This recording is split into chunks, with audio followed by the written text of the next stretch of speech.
Hi, my name is Brennan, and you're listening to the Astrology podcast. Today is Monday, November 4th, 2019, starting at exactly 5:30 p.m. in Denver, Colorado, and this is the 229th episode of the show. Joining me today is Leisa Schaim, and we're going to be talking about the general topic of practicing astrology before your Saturn return, and specifically a debate that sometimes comes up about whether it's okay to do consultations and see clients and have a monetary exchange for seeing clients and doing consultations before the age of 30. Hey, thanks for joining me today, Lisa. Of course.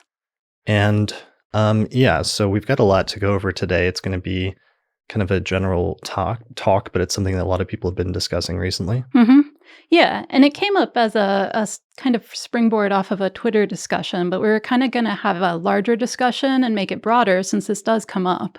Right. Yeah. It does come up from time to time. Yeah.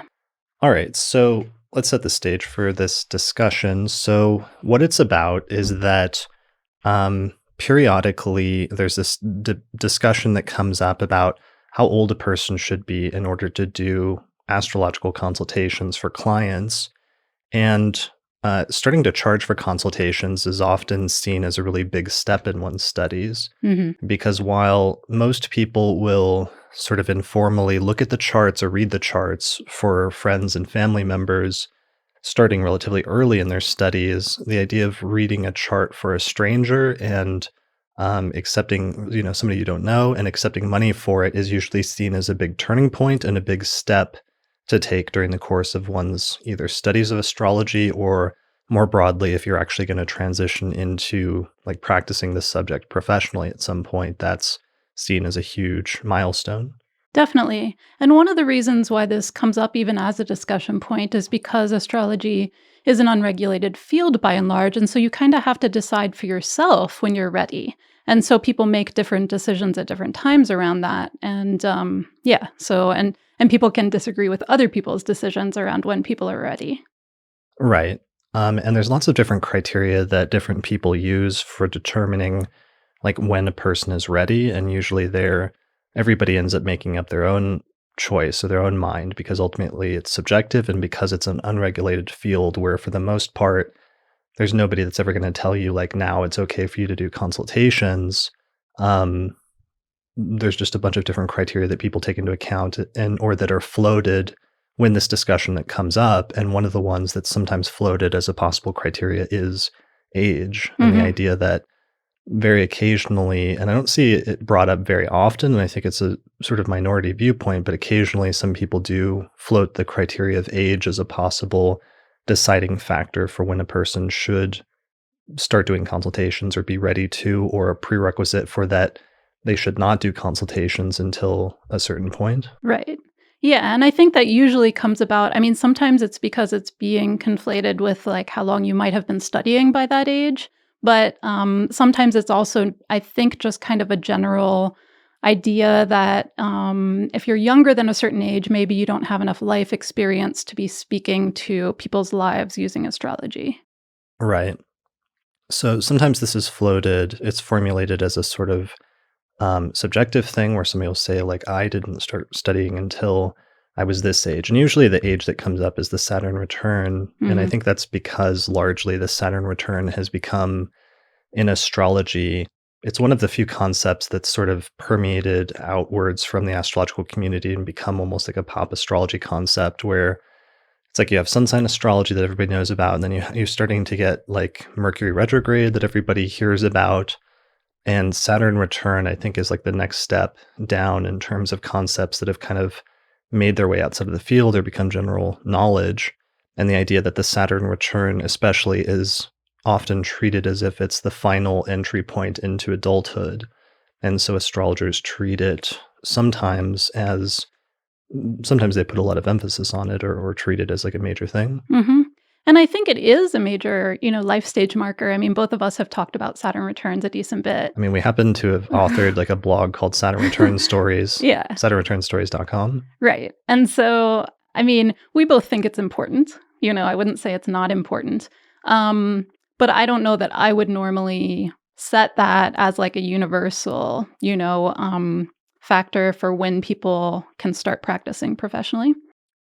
Yeah, I mean, and it gets floated in different ways. So, like I said, sometimes it's like a personal thing saying, I chose not to do this, or I didn't end up doing it until this point. But other Mhm. times it's a statement of like what people should do. And sometimes that starts going in the direction of almost, sometimes usually when this discussion comes up, it sometimes gets floated as a sort of prohibition that other people should not Mhm. practice, or they don't think it's ethical for younger people to practice astrology until either they've reached their Saturn return, which happens between the ages of like 27 and 30, or that they shouldn't until after their Saturn return, which would mean that they basically can't practice until they're firmly in their 30s. Mhm. Right. Yeah, and I mean, neither of I don't know if you wanna bring up opinions at this point. I mean, I definitely have some nuanced ideas about pros and cons, but I generally think, it depends is, like, a good answer to that, and not, like, a blanket universal statement about it.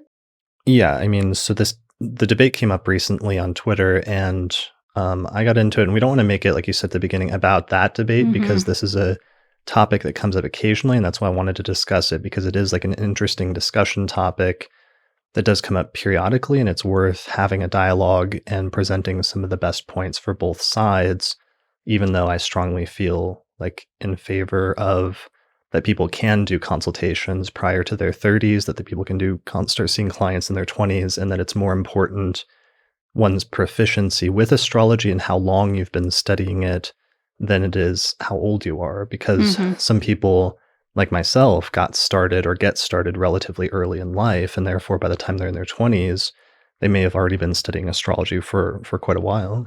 Exactly, and that is a point that does seem like it gets conflated a lot of times, not so consciously, that age automatically equals also approximately the same amount of time studied by that point, which isn't always true at all, because different people enter their studies at different times in their lives. Sure. So we're going to focus on the broader context. Even though I have a strong opinion, we'll be making an argument against that while still occasionally kind of presenting some of the counterpoints, Mhm. since it is a nuanced discussion where there are plenty of points you can make. And some of those actually came up as I was observing the community's response to this and the occasional instances where you can see something where it's like, oh, that is the counterpoint, or that is an Mhm. example of this not being that great. Right. But we'll get to that. Mhm. All right. So we need to focus first on what we were just setting up, which is the difference between the age of the astrologer versus the years of astrological study. Mhm. So this is important to distinguish because, like we said, some people start studying earlier in life. I started around the age of 14 or 15, and then I started slowly working into seeing clients around the age of 20 and 21 and did my first consultations. Mhm. But in doing that, I had already been studying astrology for like 5 years at that point. If I had started studying when I was 15 and didn't see my first client until I was 20, that means I had spent 5 years of intensive study on the subject and already had devoted my life to it at that point, and also went off to like a college, to Kepler College, to study it full time. Mhm. So it was obviously something I was super serious about and had been putting a very extensive and intense amount of study into for 5 years up to that point. Right. And ultimately, I think that's important to note, and that's why I often, when I was in my early 20s and would hear this debate come up, would be very intensely have an intense like reaction to it in some instances, because if I've been studying that long versus, let's say, somebody's only been studying for 3 months or 6 months, but they're, 32 years old, Mhm. does that automatically give them more expertise or proficiency in astrology than me, even though I'm a 20-year-old who's been practicing or studying it for 5 years? Right. The answer is obviously no. Mhm. And ultimately, that's what it comes down to, is that this should be primarily, or the primary question that this should boil down to, is proficiency in astrology and what constitutes proficiency and how long it takes to become proficient in interpreting charts, as the primary criteria for determining, is a person ready to start seeing clients? Right. And even that amount of time, even though that was really solid, 5 years and that you were devoting yourself to it, different people can mean different things by saying, "I've been studying 5 years," or "I've been studying 10 years," or, 20 or 30, Because what does that mean? Does that mean studying full time and doing little else, and devoting yourself to it? Does that mean, you have a full time job and you kind of try to read as much as you can outside of that time? Does that, or anything in between? And so the actual number of years doesn't always tell you either. Yeah, because sometimes people have been studying very idly or loosely for like 20 years and they might be in their like 40s or 50s, but they've had another full-time career and astrology has just been like an occasional hobby that they've occasionally checked in on, Hmm. but they otherwise aren't super adept or proficient at like sitting down and interpreting a person's chart. Right. So age doesn't automatically grant proficiency in astrology. Only the study of astrology and the consistent study of astrology for an extended period of time can possibly grant proficiency in astrology. Definitely. Obviously, there's another factor that can come in occasionally as well, and I feel like is also relevant, which is some people possibly having a knack for it, Hmm. and that's harder to gauge. But there could be some people that come into the field and pick it up relatively quickly and where it comes more naturally to them, versus there might be somebody where, for whatever reason, it's more of a struggle with them, or they have a harder time internalizing some of the concepts or other things like that as a sort of wild card factor, which is, again, one of the reasons why occasionally you can see somebody occasionally who comes along that might be younger and has been studying it for far less time overall than somebody that's older and has maybe been studying it for 20 years. But for some reason, they may be moving through their studies much more rapidly or at a rapid pace than you might expect. So that's another wildcard factor, is that different people learn astrology and pick up the concepts and internalize them sometimes at different rates. Definitely, because it's like any other subject in life, right? We have certain talents or proclivities or, like propensities for things to come more easily to us or with more difficulty. And so that's just another one of those. And so we would expect that to be the case. Right, right. Yeah. Okay. So, other than that, to argue on the other side, so even though age doesn't automatically grant like proficiency in astrology, one of the things that it does grant is a life experience Hmm. and like more time witnessing more things, seeing how life works, like gaining a broader breadth of knowledge about the human experience and different possibilities in that, different things in terms of like interpersonal relationships and milestones and life markers and things like that. Hmm. And additionally, in terms of astrology, the older you are and the longer you've been studying it, well, the older you are, then theoretically, you may have had a longer opportunity to study it, in which case it's true that you might actually have had a longer period to make empirical observations of astrology on your own, so that it's not just thinking about or looking at the abstract concepts in a book, but instead you've actually been seeing how it works out in practice by observing the cycles both in your own chart as well as in the charts of people around you. Hmm. Definitely. Yeah, I think that's one big thing. I mean, I think astrology is interesting because it is both a system of correspondences, symbolic correspondences that you do need to learn, and there's like technique to it, but it's also talking about life, really, and all of the different experiences that happen in life. And so both of those things can lead you in different ways to be better at astrology, I think. Both to, certainly become proficient just at the technical pieces and at what you should learn from what other people say about, what should correspond.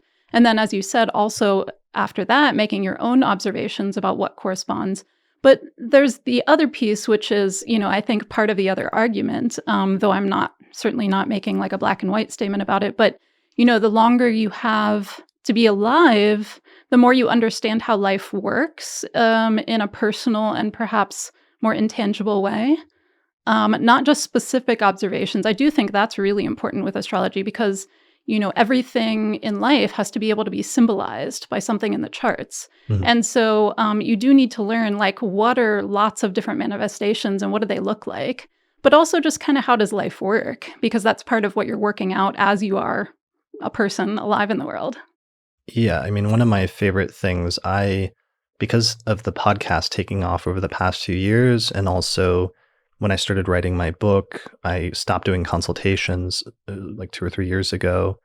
and started just referring out clients like you and Patrick and Austin and Kelly and other friends who had similar approaches to astrology as me, um, and have just been focusing on the podcast and teaching my courses. So I haven't been doing consultations for a while, but one of the things that is still fun for me to do is to like read on Reddit. There's different subreddits where people will talk about like different life stories, or they'll come asking for advice about their super unique situation. And it's always really fascinating to me to hear the different like highly specific scenarios that can happen in a person's life, and then to try to think about and match up like what placements that must correlate with their life in general, or to think up like, well, if I was looking for that in the chart, what would I look for and what would I expect to see? Mm-hmm. And that's a really fun exercise and a good exercise to do astrologically. And astrologers, that's basically what astrologers are doing most of the time when they're looking at charts or looking at celebrity charts in general, is they're learning information about what certain life experiences correlate with or look like in an astrological chart. But it's something that you can also do just by observing and seeing different people's lives in general as you just go about your day-to-day life, and seeing different people have different types of experiences, and then broadening the scope of what you understand is possible about the human experience outside of your own life. Definitely. And I think that's a piece that while it can come, more of that can come with age because you just have longer opportunity to observe life. I still don't think that's a one-to-one correspondence. I definitely don't think so. Because in terms of, what do you mean? In terms of older people definitely like paying attention and necessarily having more experience? I think people really differ, regardless of age, in how much they pay attention to the world around them besides their own life or lives similar to theirs. Yeah, definitely. I mean, and that's one of the things that astrology teaches you, and that comes, I think most astrologers, or some, especially the best astrologers, become like students of life and observers of life and all the different permutations of life, so that that almost becomes like a skill that you have to develop as an astrologer. But you're right that it's not necessarily something that comes naturally to everybody. Well, and it's not even necessarily something that everyone works towards. You would think so with astrology because it is about life, but I think sometimes different people lean more on the empiricism of like observing things and matching them up, and different people lean more on the like what they've learned initially as far as what should be represented in charts. Right. Well, that just goes back to the original point you're making in terms of the difference between those two broad categories, which is the empirical understanding of astrology, which is like, I went through this Mars transit when Mars squared my sun and I had a shoulder injury, and therefore that was something I learned from that, or I had an eye injury or what have you. In my secondary progressions episode I did with Kelly, I had that famous story about the secondary progressed, what was it, Mars square my sun? Yeah. And I started getting like a skin condition where I was just getting terrible sunburns after like 5 minutes in the sun for like a few years, as long as that secondary progression was lasting. Right. So that was like an empirical thing that I learned, like, oh, okay, sometimes difficult Mars activations can indicate things like burns or skin irritations or sunburns in that case. Right. And that's one piece of astrology, is like empirical learning and observation, and that's been going on for thousands of years. And that's one of the important things, not just about an astrologer's lived experience, but also about the astrological tradition. However, that being said, there's a whole other part of astrology, which is probably like half of it, which is people looking at symbolism and then extracting from the symbolism sort of abstractly what that should mean theoretically. Right. But then basing their delineations largely off of that. So maybe we should give some examples in order to make that clearer, more concrete, like what we're saying.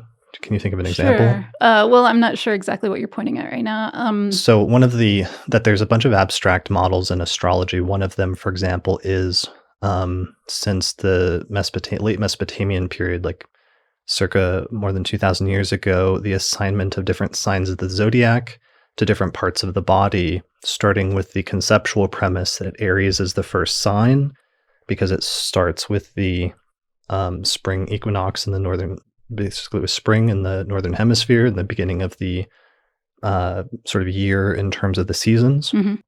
So therefore, Aries, the first sign, is coincided with the top of the head as being like the starting point for the human. And then Aries is associated with the head as the first sign. And then the next sign in zodiacal order, the second sign is Taurus, which then gets associated with the neck. And then the third sign is Gemini, which is associated with like the shoulders and arms. And then Cancer is the next sign, and Leo, and so on and so forth, all the way Mhm. down to the bottom of the human body, to the very last part of it, which then gets assigned to the very last sign, the 12th sign, which is Pisces, which is therefore associated with the feet. Right.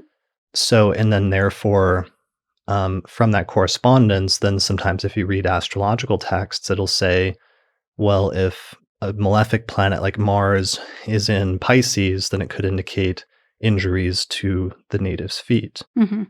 And that's something that while you could try and you could go about like trying to verify that empirically, it's probably initially being derived from an abstract or symbolic consideration. And there's lots of things like that in astrology, where if an astrologer writes a book about the placements, oftentimes their primary motivation that they're starting with first is those abstract or symbolic motivating considerations rather than the empirical ones, and often the empirical ones are coming later. Mhm. And there's a funny debate like in like academic scholarship about the Mesopotamian astrological tradition, because sometimes astrologers will then extrapolate from different symbolism like what different things could mean, and sometimes they'll even go so far as to extrapolate or make possible predictions for things that aren't possible in the off chance that that does happen someday.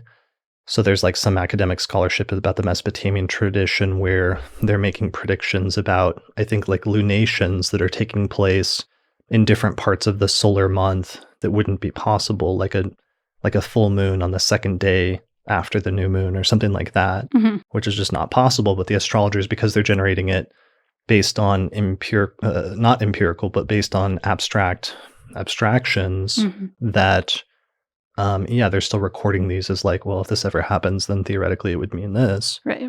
And then that led to a debate in the academic scholarship then about how much of the records in the Mesopotamian tradition 2,000 and 3,000 years ago are actually even based on empirical events versus how much are these based on conceptual sort of abstract delineations. Right.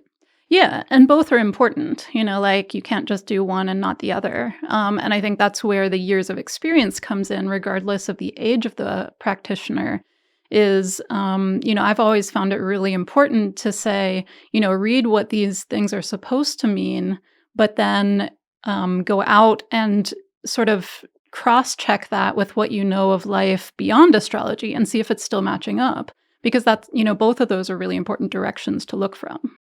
Yeah, I mean, learning how to use both, learning how to do both the abstract, to come up with a name for that, like abstract symbolic reasoning is what it is Mhm. Yeah. basically, or symbolic interpretation Mhm. versus empirical recalling or Empirical observation. yeah. Yeah. Well, sometimes it's not even observation because it can be Mhm. drawn on somebody else's observation that you read in a book. Like if Mhm. somebody hears me say that like secondary progressed Mars square my sun coincided with sunburns for a couple of years, like somebody else may incorporate that empirical observation and use that in their own delineation, Mhm. which then is a sort of passing on of the empirical tradition in a way, but it wasn't necessarily their own observation. Sure.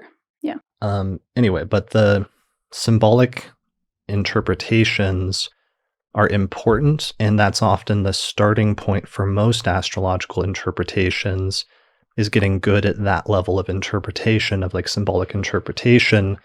But that's the reason why that's so important. And even though some people might hear that, like I can hear like a scientist or a skeptic hearing that and saying, well, then the foundations of astrology aren't very good if it's not based on empiricism, if it's just based on abstract like inferences based on symbolic things, then that could be a weakness.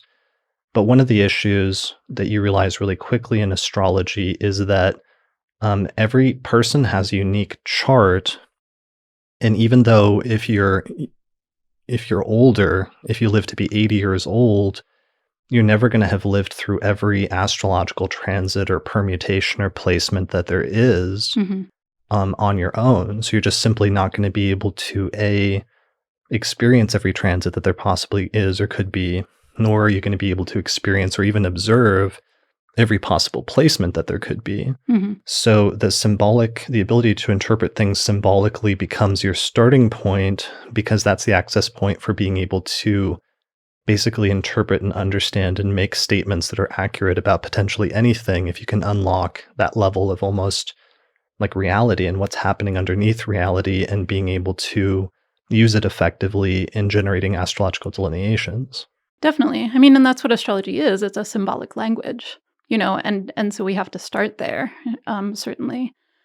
Yeah, I mean, and also not only are all charts unique, but even if you lived through lots of transits, Mhm. you still wouldn't have the same you would be able to make some observations about what those could mean, but you wouldn't have the universal meaning of what a transit could mean in other person's chart, you Yeah. know. Well, and this is important. I'm bringing this up because it comes up as an argument for the you shouldn't read charts before your Saturn return crowd because sometimes their argument is until you've gone through your Saturn return, there's no way that you can interpret it accurately. Right. And the problem with that statement is that even though it's like you have to concede, and I would say post Saturn return, I can say, yeah, you have a better perspective on it having gone through that transit, which is going to be true of any transit. You're going to have a new and slightly more intimate, or in some instances, much more intimate familiarity with what that transit can be like and what that energy can be like. Mhm.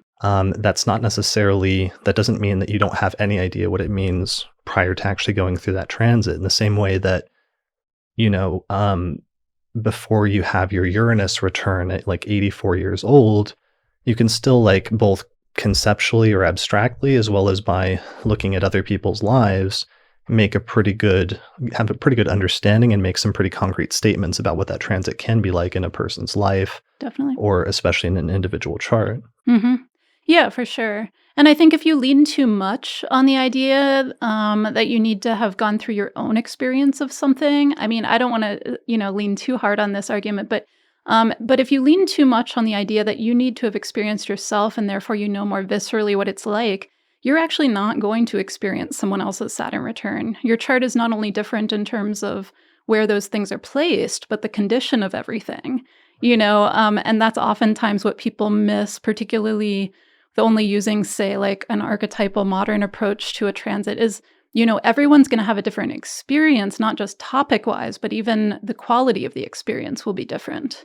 Yeah, well, and this is one of your like hobby horses that you've given actual like lectures on, Yeah. which is being annoyed when people take their own Saturn return experience in some instances where they have Saturn like really well placed in the chart and they have a very like constructive, positive Saturn return experience, and where they like took matters in their own hand and built their lives up and like overcame issues that were obstacles, but ultimately by like putting in some like grit and self-determination, they Yeah.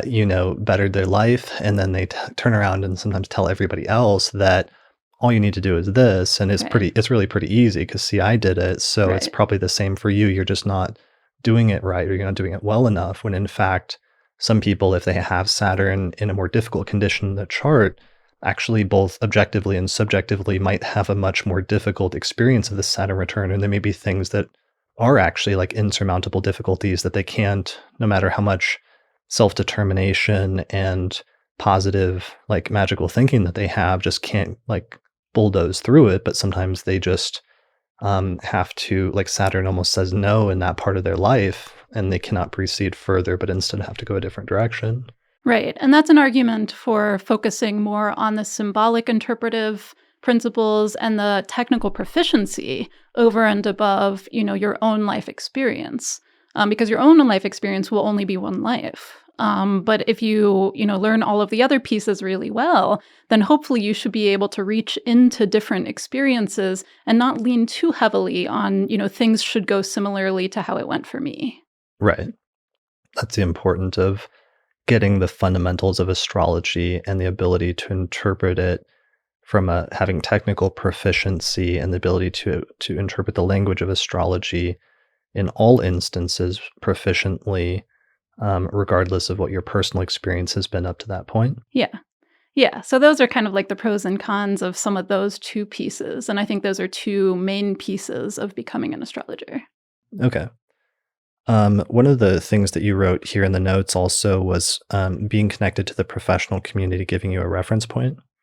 Yeah, I think oftentimes when people are really off base, sometimes there are people that are really off base about like how much they don't know, and they're still trying to practice. I think it's usually when people aren't as connected to the larger professional community and they don't have like a reference point, and it's sometimes where people are just kind of like putting themselves out there on their own, but they don't actually talk to anyone. They don't go to local groups, they don't go to conferences, they don't belong to organizations, they don't connect with anyone else. And while that's not to say that everyone in that situation misgauges their sort of level of knowledge, but it's easier to. And conversely, I think it's easier to have a realistic outlook on what your level is when you talk to other people also practicing astrology. Right. Okay. So this is an issue that comes up. This is the issue of like because it's an unregulated field and standards aren't necessarily inherent to it. There's no inherent thing that's just like obvious that that's how you're supposed to do it. You often need to set things based on, or at least establish what the standard or the average model is amongst other practitioners in the field. Hmm. So this comes up sometimes concretely with things like pricing. Right. Like there's no obvious inherent like answer for how much an astrological consultation should charge. And it varies to some extent in different places and different areas of the world, other things like that. But by paying attention to what the current like average price is, you can get a pretty good idea of like the high end of the spectrum or the low end of the spectrum and see how long you've been practicing versus somebody else, and then attempt to like set your pricing appropriately. Hmm.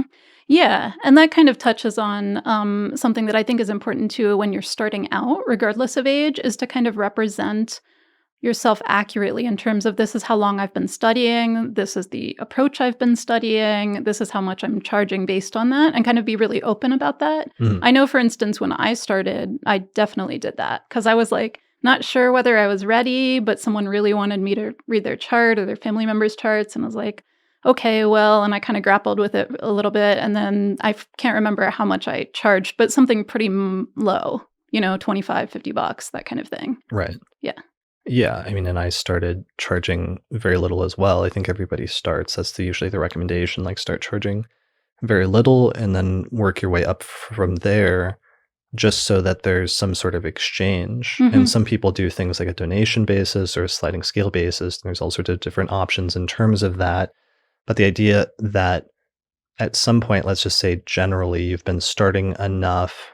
Like one of the things for me, and one of the points that came up when I was responding to this topic this week that I always tell people, especially like in my professional astrologers course, is I've noticed two tendencies. There's two markedly different tendencies amongst students of astrology in terms of when they start doing consultations. And this is just a general thing that I've noticed or a general trend. It's not true in all cases, but I've noticed that sometimes, occasionally, like I'll see an astrologer who's maybe a little bit overconfident or sometimes like not as thoughtful about astrology, rushing into charging consultations like way before they're ready or very soon in their studies, Hmm. or maybe even like raising their prices really quick or charging a lot very early. And sometimes you can get into situations where it's like that person might be kind of sketchy, or sometimes that can be a red flag if there is somebody, which you don't see that often, but very occasionally, if you do see somebody that seems almost like a bad actor, or that is trying to do something sketchy with astrology, sometimes that's one of the red flags, is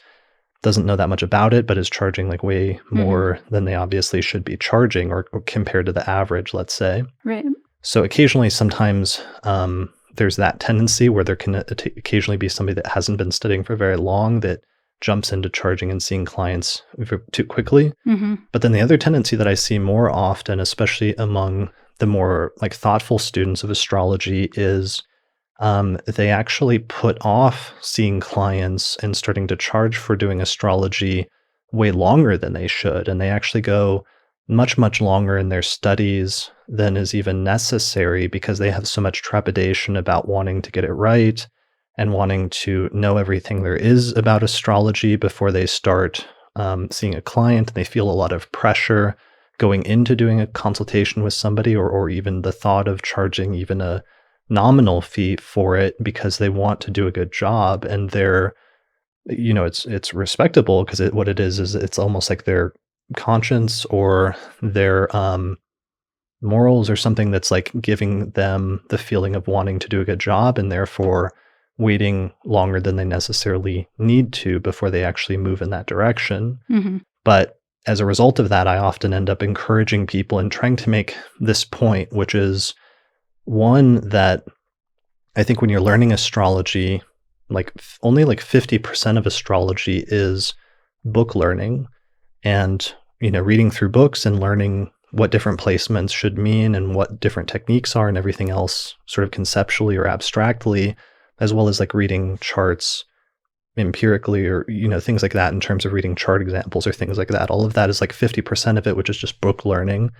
The other 50% though of learning astrology is actually sitting down with especially clients in the context of a consultation and reading their chart and attempting to use what you know about astrology and apply it to the life of an individual, and then getting that immediate feedback where the person either says, yes, that's correct, or no, that doesn't resonate with me for whatever reason. And that's a really important part of the process that I would almost say is 50% of the process, because one of the big secrets that most people don't know is that one, like every client that an astrologer sees, they learn something new.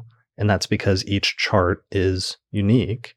Each chart will represent a unique set of placements, and that person will have a unique set of experiences in their life based on that will represent like a unique permutation of other things you may have seen before in the past.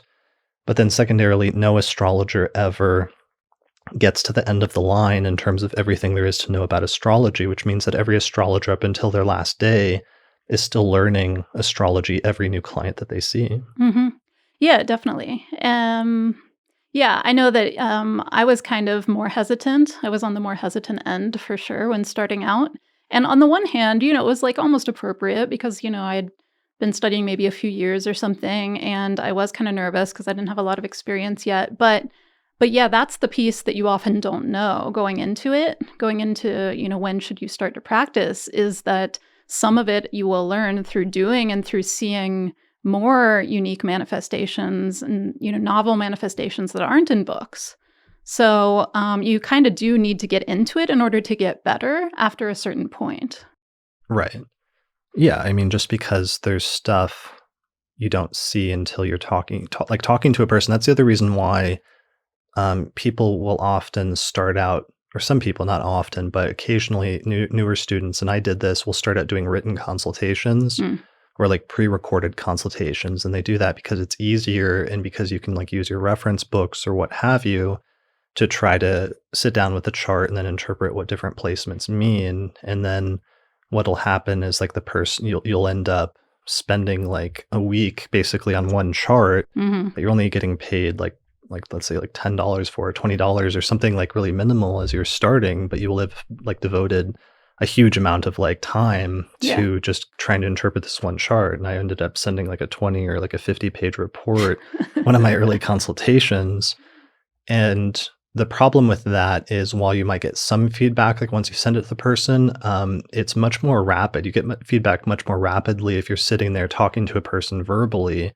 And that's why it's the best way to do a consultation, because consultations really, I don't want to say are meant to be, but I think in their best form are always meant to be ideally dialogues between the astrologer and the client. Mm-hmm. Yeah, there's certain symbolic things you can make statements about, especially if you make them more broadly, symbolic, that then you don't need feedback for, but it tends to be a lot more relevant and impactful, I think, if you have the back and forth. And oftentimes it's even necessary for you to have that dialogue with the client in order to pull out like what's actually fitting with the symbolism in a way that they might not hear if you just give it to them. Right, because sometimes the person doesn't recognize that in their own life or that that's true. But through dialogue and like the back and forth, sometimes you can help to clarify that for them. Like if you say like this part of your life maybe has been more positive and this part of your life has been more difficult. And initially they think, well, no, it hasn't been that positive or that difficult, even though I had this really super positive thing happen in this area of life and this really difficult or traumatic thing. And then the astrologer has to be like, well, wait, why are you glossing over that or taking for granted? Those are actually unique experiences that are particularly stand out as positive for you that doesn't happen to everybody, or particularly stands out as negative and doesn't happen to everybody. But because the person's lived through it, they've sort of generalized it and assumed everybody has the same experience in life, which is actually not usually true. Yeah, and in addition, beyond, positive and negative areas of life, there are always so many different specific ways that a planetary placement in a ruling house can manifest, what topics and so forth. Right. And sometimes you do need the back and forth to kind of clarify that either for you or for them. Yeah, that's a really important point, and that's what happens in the dialogues. So it's like I wonder if we could do an example of that really quickly. Like, let's say, like, oh, you have Mars in the seventh house. Sometimes that can lead to like conflicts or separations in relationships in general. Have you ever had that experience? And I'd be like, I'm going to make it difficult for you. I'm going to say no. I mean, things are more or less okay in relationships for me. Okay. Have you ever been married? No. Well, no, the client would say, well, I yeah. would say yes. Okay. The client would, and I would say, how many times? Let's say two. How many times have you been divorced? One. No, no. The client, well, what would happen? Let's say, give an extreme example. Is what would happen is you would say, "Well, how many marriages have you had?" And Yeah, the client would be like, "Well, I've been married like 4 or 5 times." sure. And I would I mean, be that's like, one of "Well, how them. many divorces have you had?" And they've been like 4 or 5 times. Right. And you would say, "Well, do you realize that that's not on average? Like most people don't get Right. divorced like 5 different times in their life. So that Yeah. might be a unique experience that you've had. That even though it's just you're taking it for granted for you, somebody that doesn't have that placement might not have experienced that." Sure. And then you go back and forth, and then the placement becomes clearer and clearer how that specific placement has worked out for the person, because initially you're just starting from, again, the abstract conceptual notion of seventh house in the chart is relationships, and Mars sometimes indicates separating or separation or severing. Mhm. So sometimes when you combine those abstractly, you can get the sentence of, divorce, let's say. Mhm. Right. And then you ask the person what if they've experienced anything like that, because you have then an archetypal statement of separations and relationships.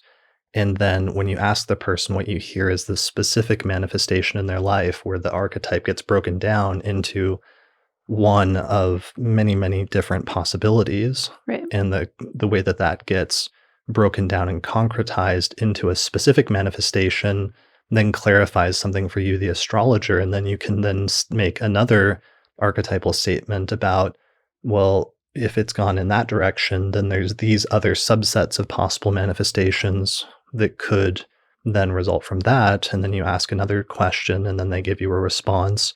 And then you keep going from there, and it becomes clearer and clearer to you, the astrologer, as well as to the client, how the specific ways in which the chart is working out. Yeah, definitely. And that again, just kind of that specific example brings me back to, what we were talking about earlier more broadly, which is, I feel like half of that comes from symbolic reasoning, which some people are maybe like automatically better at or take longer to kind of get. And all of the books that you've read and the teachings that you've, imbibed about like what these placements could mean. But then the other half is, what you've learned either from doing other consultations with other people and hearing how their stories have gone with some of these placements, or just kind of observing life. And that's another piece you will get. So it kind of comes from both sides. Right. Well, I mean, that's the piece right there that you just got is I walked into that consultation having like read in a book that like Mars equals separation and Hmm. seventh house equals relationships. And even if that's all I had, like that was my starting point, was purely abstract and then conceptual. But the moment that the client said to me that they'd been divorced like 5 times, I've just learned something new, and I've Hmm. gained a new empirical piece of not just validation of the conceptual principles, which is good on the one hand, but also now it's become something that's not just conceptual.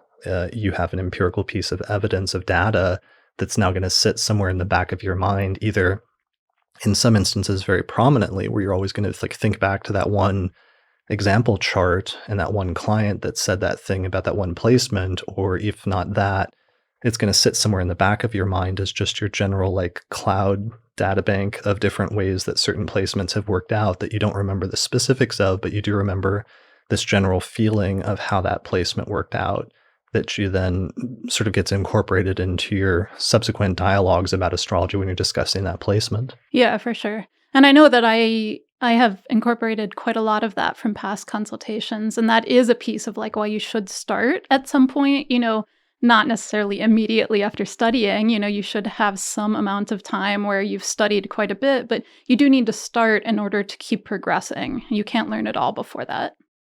Yeah, so that was the reason why I actually said, and one of the arguments that I make is that, so obviously I will concede, and I think it's true, that it's not that great if a person starts practicing astrology too early or prematurely Hmm. and like rushes into it after they've been studying it for like, let's say in a super extreme hypothetical example, they've been studying it for like 5 days and then suddenly they set up shop as an astrologer and start charging like $200 a client. Sure. Obviously that's not great. Yeah. But the other extreme is putting it off too long is also not necessary, and I think could also be detrimental to your actual progress as an astrologer, Hmm. because if you put off seeing clients for too long, you're going to be holding yourself back and like hampering that, partially that empirical process of like learning and having those dialogues with clients, which like I could hear somebody already thinking or saying in the audience, like, well, you can just do that by researching charts and going on astro.com and like looking at different chart placements. And that's true. But there's something about seeing the placement work and being able to dialogue with a person directly in a Hmm. like intimate one-on-one encounter and ask them questions about their life, and both get positive feedback, but also sometimes negative feedback. If somebody says like, no, that's not true, or that's not how it worked out, instead it's worked out this way, Hmm.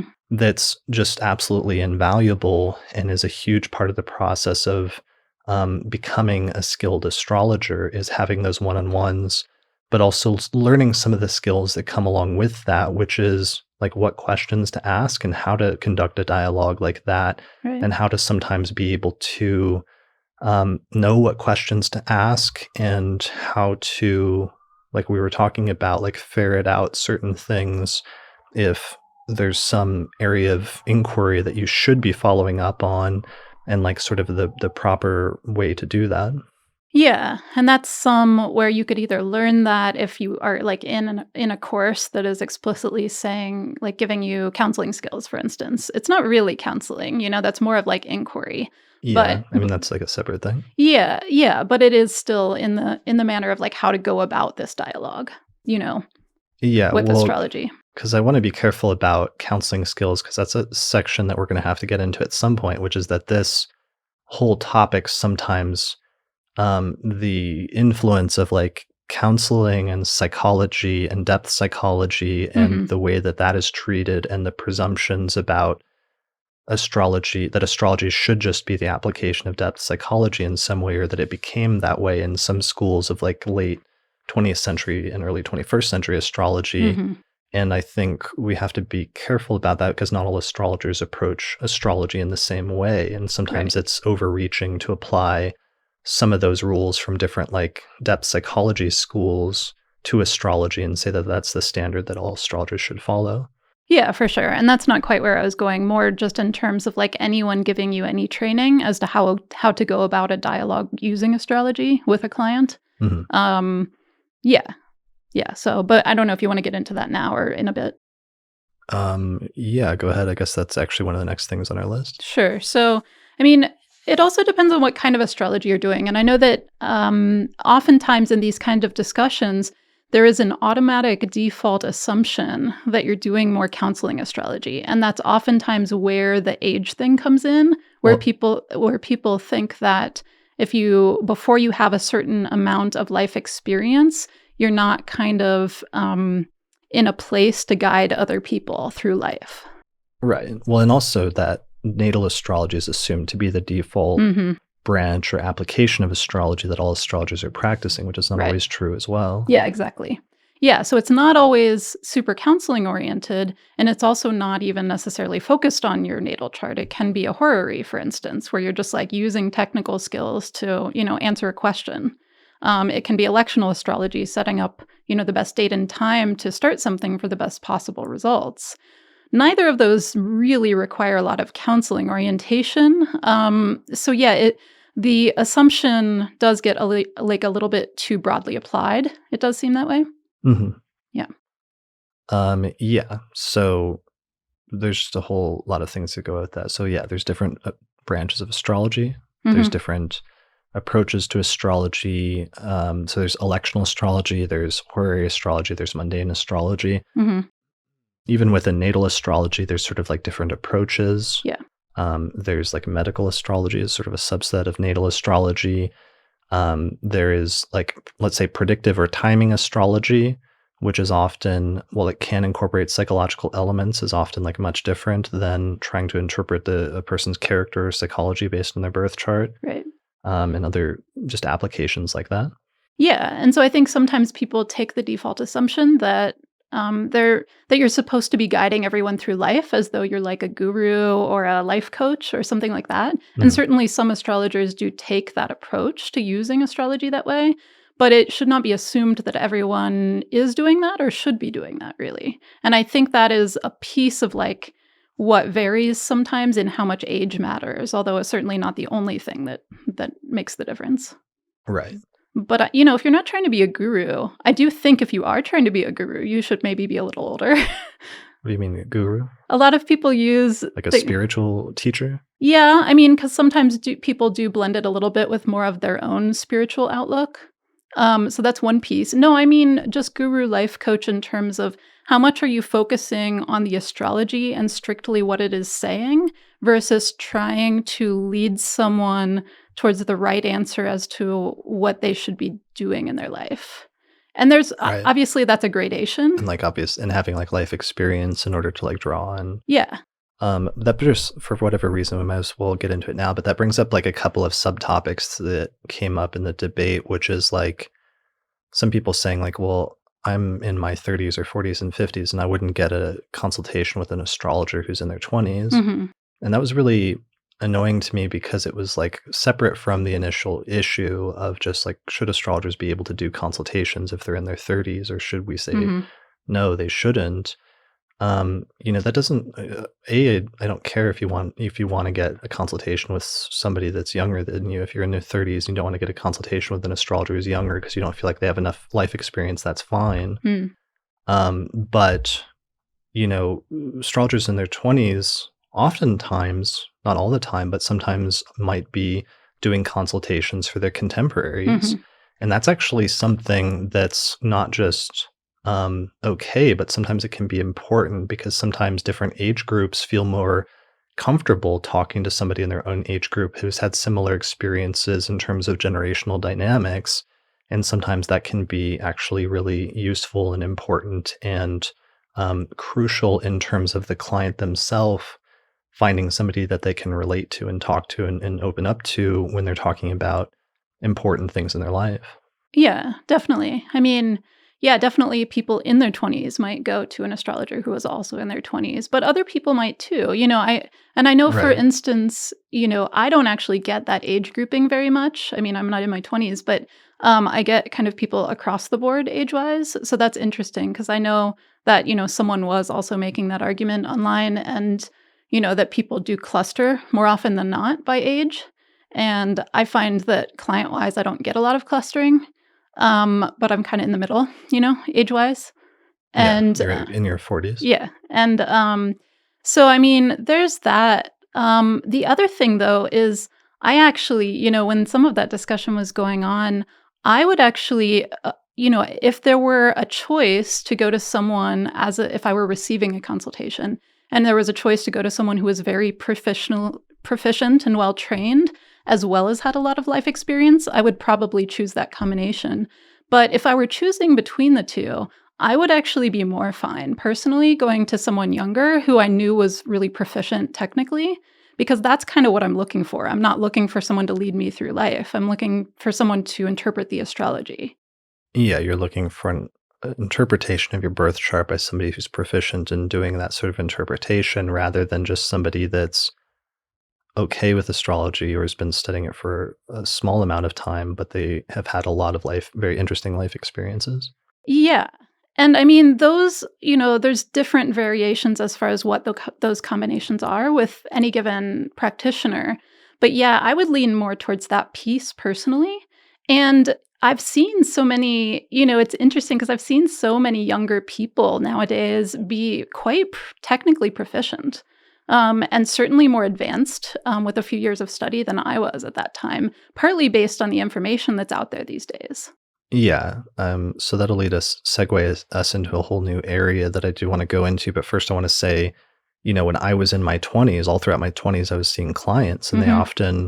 it was a mixture of, I did start out doing consultations for my contemporaries I ran like the biggest astrology group on MySpace. And I also started teaching classes to a lot of people from MySpace or doing consultations with them that were like people in their 20s and stuff. Hmm. And, but I also did consultations with like lots of older people, and I was consistently applying some of the techniques that I learned from studying intensely and being one of the early people that was studying Hellenistic astrology and developing techniques like annual perfections and zodiac releasing and whole sign houses and sect and things like that, Hmm. which have become more commonplace nowadays, but back then were virtually like unheard of. Right. So older astrologers often, I've always been more of an astrologer's astrologer, and often older astrologers would come to me and get a consultation because I specialized in and was one of the only people in the world that could demonstrate like a specific approach and had something unique and valuable to offer. And that ultimately is always what it ultimately comes down to is just even if you've only been studying for, I don't want to give a range, and I don't even say like a few years. I want to say like 3 to 5 years or something like that. And you feel like you don't know everything there is to know about astrology. If you sit down with a client that doesn't know anything about astrology, then what you've learned is valuable and worth having some sort of exchange for if you can share something with them about their life. Hmm. Anyway, but sometimes younger astrologers may have a tendency to be more up to date on upcoming trends or unique approaches or other things like that in the field.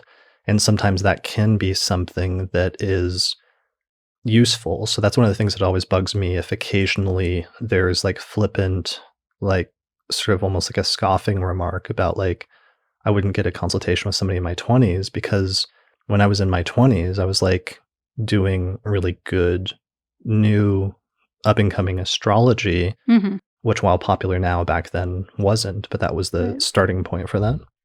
Yeah, yeah, and I think a lot of young people now are, and I think that's why, you can't, like, make a blanket age statement because there's such a huge spectrum, right? There are people who know, like, the tiniest bit of astrology and are kind of trying to put themselves out there or charge a little bit, and then there's people who know so much and are still young. Well, and in the 1960s and 70s, that new astrology was like psychological astrology, and it was Mhm. integrating like Carl Jung and depth psychology and all of Right. those other up and coming concepts that the Pluto and Leo generation like really got into. Mhm. And when they came into the field, they discovered works like Jung and Dane Rudyard, who'd been sort of like putting that stuff out there for years, but it really didn't gain a solid foothold until that new generation of astrologers, that new wave of astrologers came in the 1960s and 70s when they were pretty much in their 20s and Mhm. give or take, and then really sort of went to town with it. And,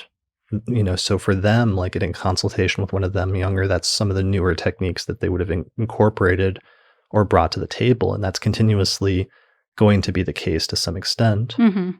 Right, and you're probably once you get into I mean, I guess different practitioners are different in this respect, but some practitioners will get into astrology, learn what they learn, and then kind of continue to practice that from there on out, Yeah. versus some people will continue to learn and adapt and, like, add new things and that sort of thing. But that's not a given just because you've been doing it for a long time that you've incorporated, like, everything there is to know about astrology.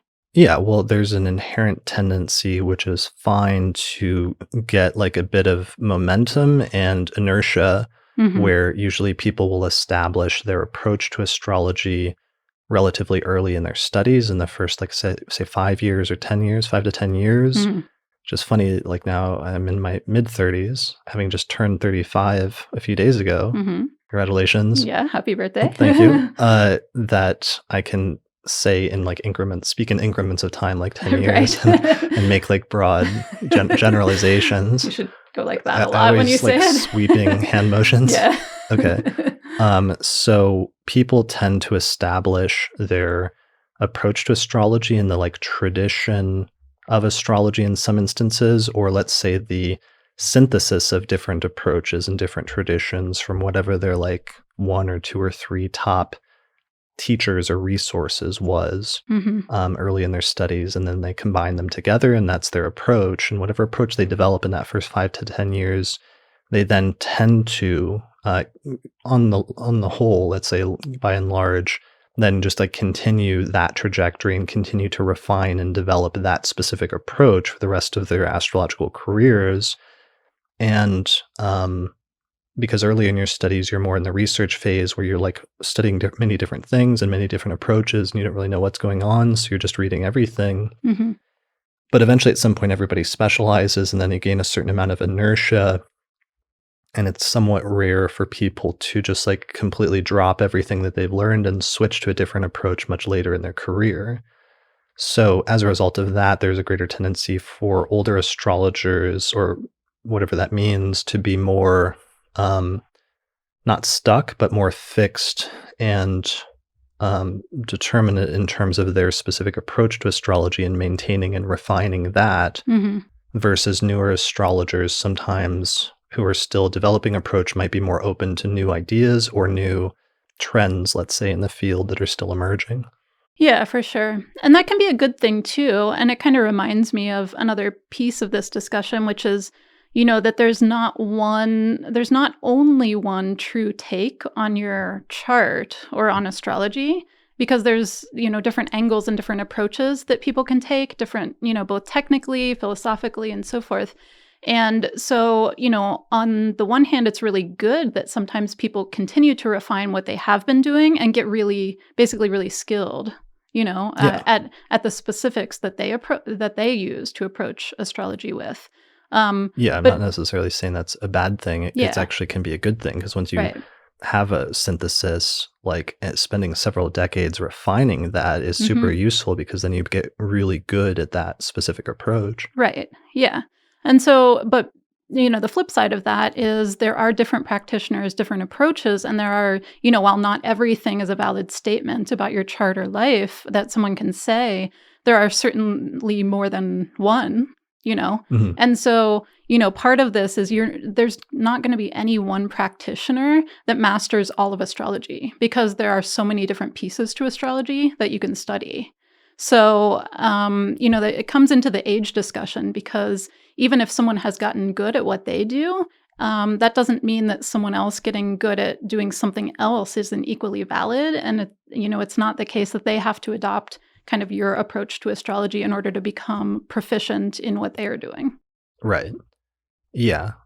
So this brings up one of the topics that we talked about and have been wondering and scratching our heads about a little bit, which is interesting, that we've been wondering if it seems like in the past decade or two that there's been an acceleration at the rate at which a person can learn astrology in general and Hmm. also learn good astrology in particular, or whatever we subjectively are going to designate as like a Yeah. good astrology, which is Right. funny. But let's set that aside, issue aside for a moment, and Okay. just say, um, with the advent of the internet, Hmm. and the advent of different resources online, like 15 years ago in the mid 2000s, when I was coming up and only like 5 years into my study, like blogs just started to become a big thing in like the mid Hmm. to late 2000s. Right. And that was like a new form, not just as a medium that astrologers started using to express their views and write articles, that suddenly was new and novel as like publishing moved more online, and it became easier to publish your thoughts, and you no longer had to just write a book about it or get in a newsletter or like a magazine, but suddenly people were able to like write blogs, and you could go on Google and do a search and suddenly find people writing like 20 different blog articles about this one topic or placement or what have you. Hmm. But nowadays you have not just that, but you also have YouTube, where there's like literally hundreds, perhaps thousands of astrologers regularly releasing videos on different topics. There's a ton of podcasts nowadays. There's online webinars and online courses and stuff that you can take. Hmm. There's ebooks. There's so many different mediums now where you can learn astrology. It seems like it's more accessible, and there's so much more astrology out there that's accessible in so many different ways of learning it. And it's not all just like paid. A lot of this is like free stuff that's just like super valuable things. Like, for example, this podcast, not to like Not to pat yourself on the back. not to pat myself on the back too much, but where it's astrologers, like myself, that are trying to teach the best of what they know at that point, and then sometimes just putting it out there for free. And people sometimes very early in their studies, that's the thing that blows me away constantly, is when people write in and say, I've only been studying astrology for a few months, but I found your podcast relatively early in my studies, and it's then become one of the primary things that I'm predicating my studies around. Hmm. So that blows me away, because I'm trying to put the best into the episodes that I can sometimes, and sometimes teaching very like high level astrology that's not necessarily, I'm not assuming that beginners will get it, Hmm. but sometimes that is becoming the basis for some new people's studies. And I do feel like that's things like that, not obviously not just this, but many different things like that are in some instances accelerating people's studies beyond what they would have been or could have been 10 or 20 or 30 years ago. Hmm. And that has raised a question then about, is the litmus test or the length of time that you needed to study astrology, like me, that I felt like around the 5-year mark, I felt like I needed to start pushing myself, and I started eventually seeing clients, and I would see other people around the 5-year mark that seemed common. Hmm. But was that only true and relevant at that point in time? Has that changed at all? Is the rapid acceleration with which people can learn astrology through different mediums at this point in time, has that maybe even narrowed the window? I don't really know. I mean, that's an open question that's worth discussing and thinking about. Yeah. I mean, I kind of think so, although it's not universal. Again, it's what resources people come upon and avail themselves of. But I certainly have encountered that in terms of like clients. Some clients come to me who have started learning astrology, but have only been doing it for like a year. Right. And they know so much already that I wouldn't have known for maybe like 7, 8 years, Right. something like that. So yeah, it's fascinating. And I think similarly, a lot of the people who are very young, early to mid 20s know so much astrology. Certainly not all of them, you can't really say all of anything, but a lot of younger people have learned very quickly advanced stuff because it is out there as resources now, and oftentimes as free resources. And so, yeah, I do think not that everyone knows a lot quickly, but it's possible to learn a lot more quickly, I think, than before. You wouldn't have to go to just whoever is available in your local town, for instance, to learn from, the 1 or 2 or 3 astrologers in your town. Right. Or only be able to get consultations with astrologers in your own town. Mm-hmm. Yeah. Nowadays, you can get consultations with like anybody around the world through Skype or Zoom or what have you. Or Right. oftentimes you can take online classes or webinars or other stuff with other people around the world. And while there was some of that, obviously, that existed decades ago, like phone consultations or getting like the tapes of a workshop or attending a workshop or what have you, it's just really been accelerated, I feel like, much more in the past decade than at any other time. Yeah, I agree. So there's some, go ahead. I was just going to say, yeah, I was commenting on that recently, or sort of a broader thing, but touches on that. The sort of democratic nature of the internet and how that produces inherently like both positive and negative results at once. And one of them is because it opens up so much, resource-wise and also audience-wise. Like you can become a practicing astrologer perhaps a little more quickly because you have the internet, and so you have a platform. And so, the resources opening up is very what is the word? Democratizing, yes. Mhm. Um, and so I think that's super helpful. I think the flip side that some people get upset about is then it allows you to sort of have an audience quickly if you do want to use the internet as far as like a springboard for launching your own practice of astrology. And some people sort of gauge that appropriately as to like when they should do that. And maybe some people just because they can, do it a little more quickly. I don't know though that that's terribly different than who would have done that without the internet. Yeah, I mean, let's play devil's advocate though and say there are occasionally some people that start studying astrology and then very quickly through social media or what have you, and through either just getting lucky or in some instances being adept at like using social media can like build up a following of like Mhm. thousands of followers or hundred thousands of followers while they're still relatively early in their studies. Right. And then sometimes there might be a tendency to want to try to like monetize that or start moving into doing consultations relatively quickly compared to, what, let's say, what other older astrologers are used to. And so sometimes older astrologers, when they see that, um, even younger astrologers, sometimes when they see that, say, that person doesn't seem to know that much. And it's Mhm. surprising that they're charging already or that they're charging that much, given how recently they started studying astrology in general or studying this specific approach. Right. So that is definitely a drawback. And that's, I think, the starting point for this entire discussion really is that oftentimes that's where the discussion comes from is the lack of regulation in the field and the lack of standardization and the fact that it's largely entirely on the person to start to decide when they're ready to start seeing clients means that sometimes there are instances where people perhaps start earlier than they should or before Mhm. they're ready or before their knowledge of astrology is like fully matured. And sometimes you can see that from like little tells if they like don't know about a certain concept or there's like a basic concept that's widely understood and the person isn't familiar with it or something like that is usually how Mhm. that comes up. Right.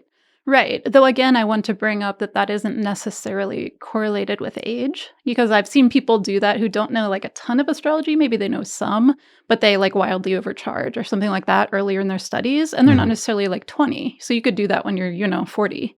Yeah, right. Exactly. Well, and that's the problem is because some people, when they see that, they immediately jump to this solution of assuming that this is a matter of age. Hmm. And therefore, that's why we should set a barrier of that a person shouldn't seek do clients or do consultations until their Saturn return or after their Saturn return, assuming that that's just a byproduct of age. Right. And while maybe now we're seeing more of that in terms of age, it's not necessarily limited or restricted to that. And that's why attempting to impose like an age restriction on it, I think is misplaced. Yeah, exactly. Yeah, I've definitely seen, the isolated person here or there that are older and that are maybe dressing up a very little bit of astrological knowledge, and charging maybe more than their peers or that kind of thing. So, yeah, it's definitely not an age thing. Right. So Yeah. that's why it's one of the reasons why that's kind of like an inappropriate or certainly not foolproof solution to the whole issue of people starting to practice astrology before their knowledge of the subject is fully matured. Mhm. Yeah. Yeah, and that's just brings me back again to, like, tying in practitioners to, are they tied into the professional community or are they only out there on their own on the internet or something? It's not a foolproof litmus test, but it is oftentimes a tell of, whether people know what they're doing is appropriate based on, like, a community of other practitioners. Yeah, well, and also that because of the lack of standardization and certification, even though certification exists, it's not a requirement for practicing, nor is it, there's different arguments about its Mhm. usefulness. That's why when it comes to that whole issue, really one of the only enforcement mechanisms that does exist that allows astrologers to keep some standardized standards in the field or set some standards is sort of how what your peers think of you Mhm. and being aware of what your peers think of you, being engaged in a community of your peers, and in some instances, the expressing of disapproval amongst a peer group or group of colleagues towards somebody that's doing something that's deemed inappropriate is one of the only mechanisms within the astrological community that like sort of keeps some standards in place. Yeah, exactly. So that's obviously that's difficult to like quantify, and that's a hmm very tricky subject in and of itself. hmm But that is a sort of thing that exists, and for the most part is probably a somewhat useful mechanism.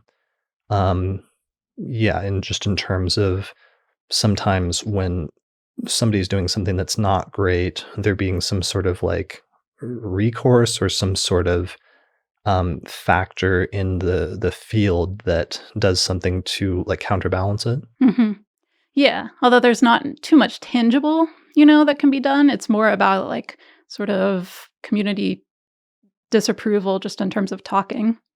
Yeah, Yeah. which like if somebody's like super unethical, what happens is the person just doesn't care Yeah. and disregards it, and if they're just off doing their own thing, sort of doing sketchy stuff, which is usually like when you find somebody that's occasionally very sketchy and doing something in astrology, they often are a loner because they don't have other like large contacts within the community because they're known to be sort of like abusing the subject or using it in a weird way. And so they Mhm. don't often have a lot of connections. Right. Whereas, let's say even like conferences to give a concrete example, because I feel like we're talking about this very broadly Mhm. to avoid getting into trouble. Sure. But like if a person gave talks at conferences, but then they did something like bad at a conference and therefore were not invited back or were like banned from a conference, like that's obviously presumably something the person would want to avoid, and therefore there's a mechanism or a motivation for not wanting to like I don't know, do something bad at a conference, however you quantify that. Sure. Or, again, it's not a perfect litmus test, but like being invited to speak at conferences and then, like how is that received? I Mhm. mean, again, people can be invited for pure merit or sometimes, by, they know someone or something like that. But still, you can't go to a conference and actually give a talk. And if it's like truly terrible, people will talk about that.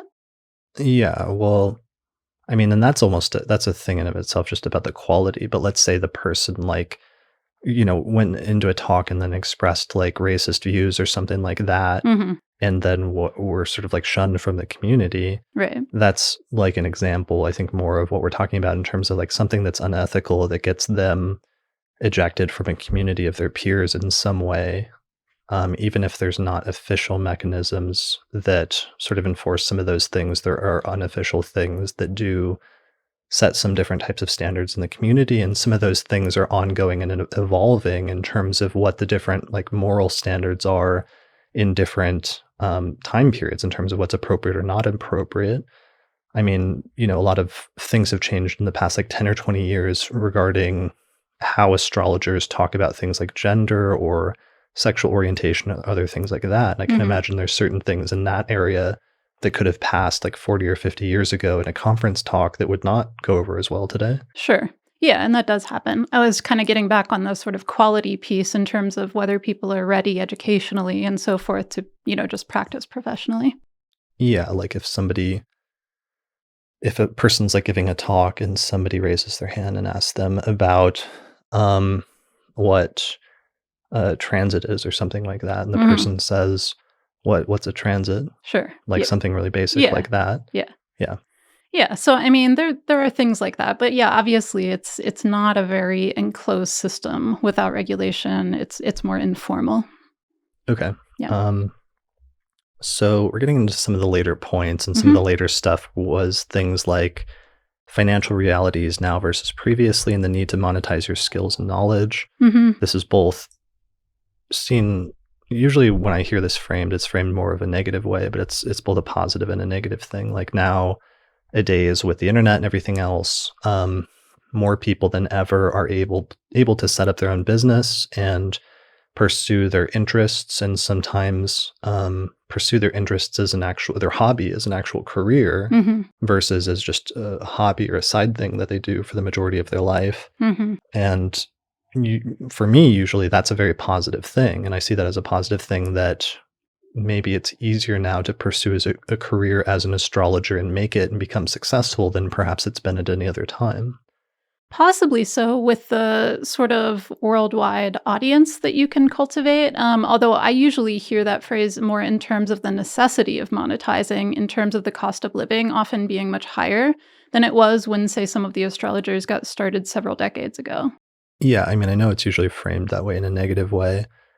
That people are sometimes framing it recently as like the necessity of monetizing one's passion or one's hobby or interest, Hmm. but which certainly there's a downside to it in terms of the rising cost of living in the world and expenses and lower wages or things like that. But also, just in a positive note, just the Sure. ability, like the fact that I've made it as an astrologer of the past 10 years or what have you, and have been able to, at the age of 15, decided like that when I discovered astrology, that this is what I wanted to do with my life, and then sort of single-mindedly approached the study of it and went to college for it, and then went Hmm. to a translation project for ancient astrological texts.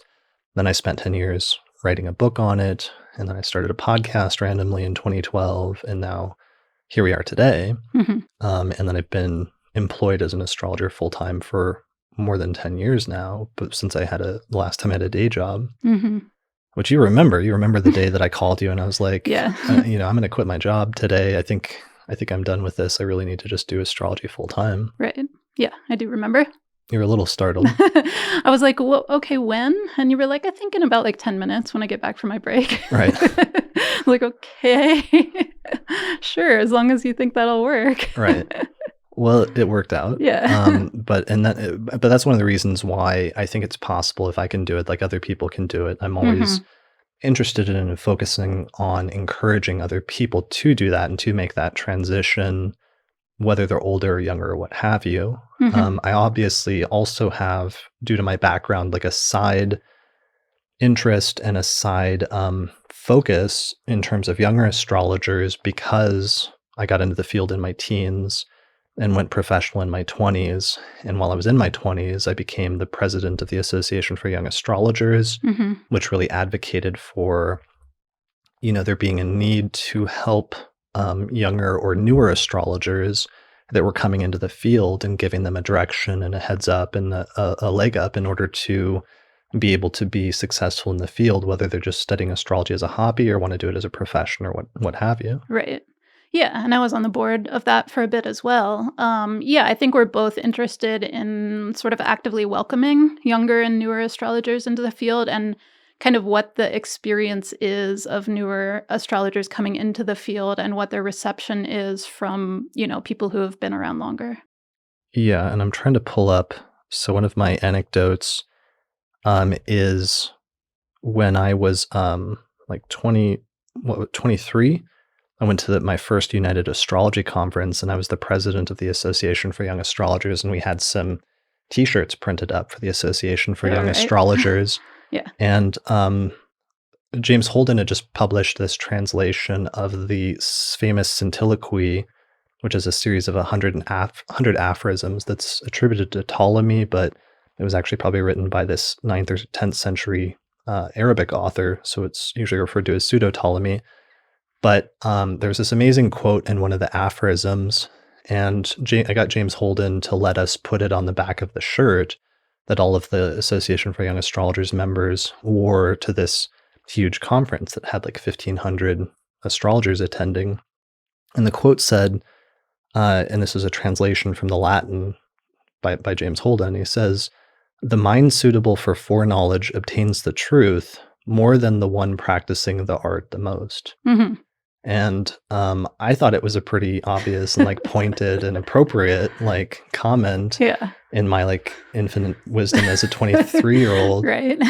Although I was a little surprised when I got there that nobody seemed to get the quote, except for like one person, Yeah, because I was who was you. yeah, because I saw that quote and, of course, it's appropriate for the Association for Young Astrologers to have a quote like that, but I was also it was very pointed, and I was like, "Wow, that's really bold of you to put that on the shirts at, like, a conference with mostly older astrologers," you know? Right. Yeah.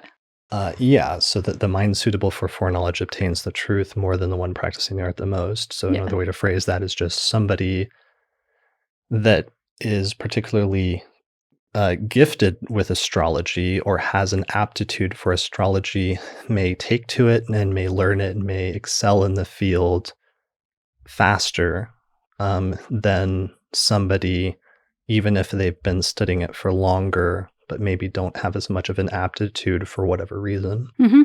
is the basic gist of the quote. Right. Yeah, which is still kind of cheeky, but Yeah.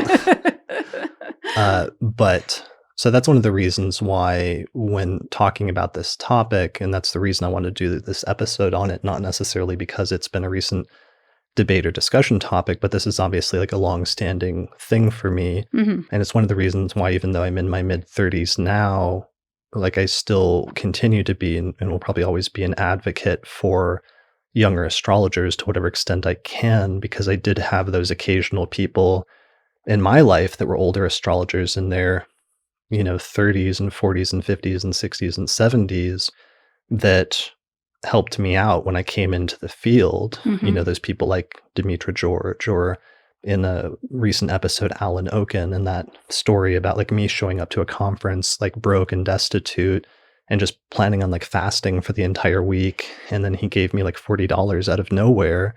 There's there's different approaches, I think, and I'm starting to see this now as I see some of my contemporaries get older, and I see sometimes their reaction to seeing newer astrologers coming into the field that are sometimes different or doing different approaches or doing things differently than how we did it when we came into the field. And it's interesting seeing like sometimes there's strong reactions one way or another, and sometimes there's people that are like, that's weird and that's not good and I don't approve of that. Mhm. But other times there's other people that are like, I don't understand it. That's not my thing, but do whatever you guys need to do. And that's what I did when I was your age as well. So I'm in support of it, Mhm. even if that's not my thing. Right. And that's more of my approach. And as I get older, realizing that that's, to me at least, the better approach for the most part, because, yeah, every generation that comes in is going to have their unique things, and things are going to be slightly different or in a different environment.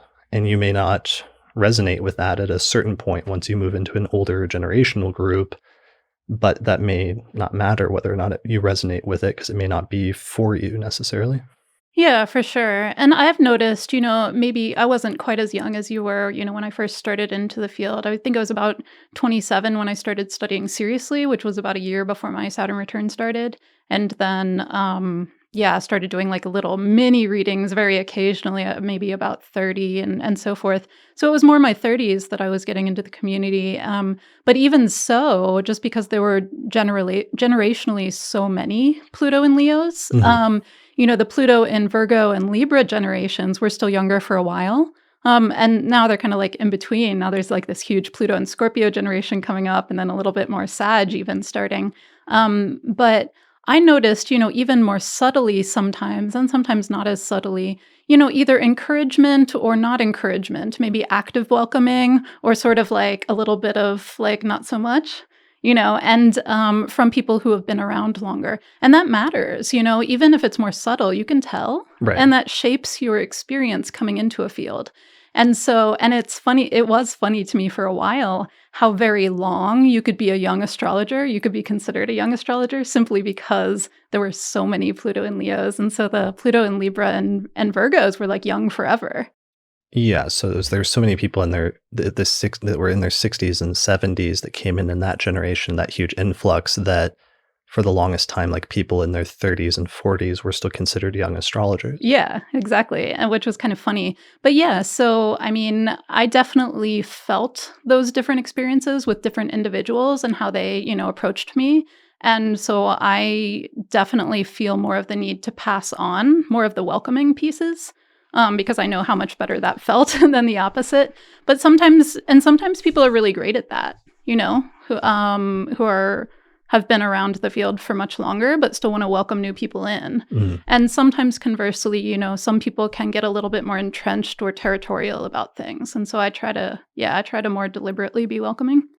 Yeah, me too. And also, just as I get older, I can see now and understand better that thing that they always say, which is just like the older generation of anything is automatically there's going to be inherent archetype and like feeling that like everything older was better and it was better back in the day, but also that Mhm. like the new generation, like everything is becoming bad and like decaying Right. or immoral. Corrupt, yeah. Everything's become corrupt in like the newer generation. Yeah.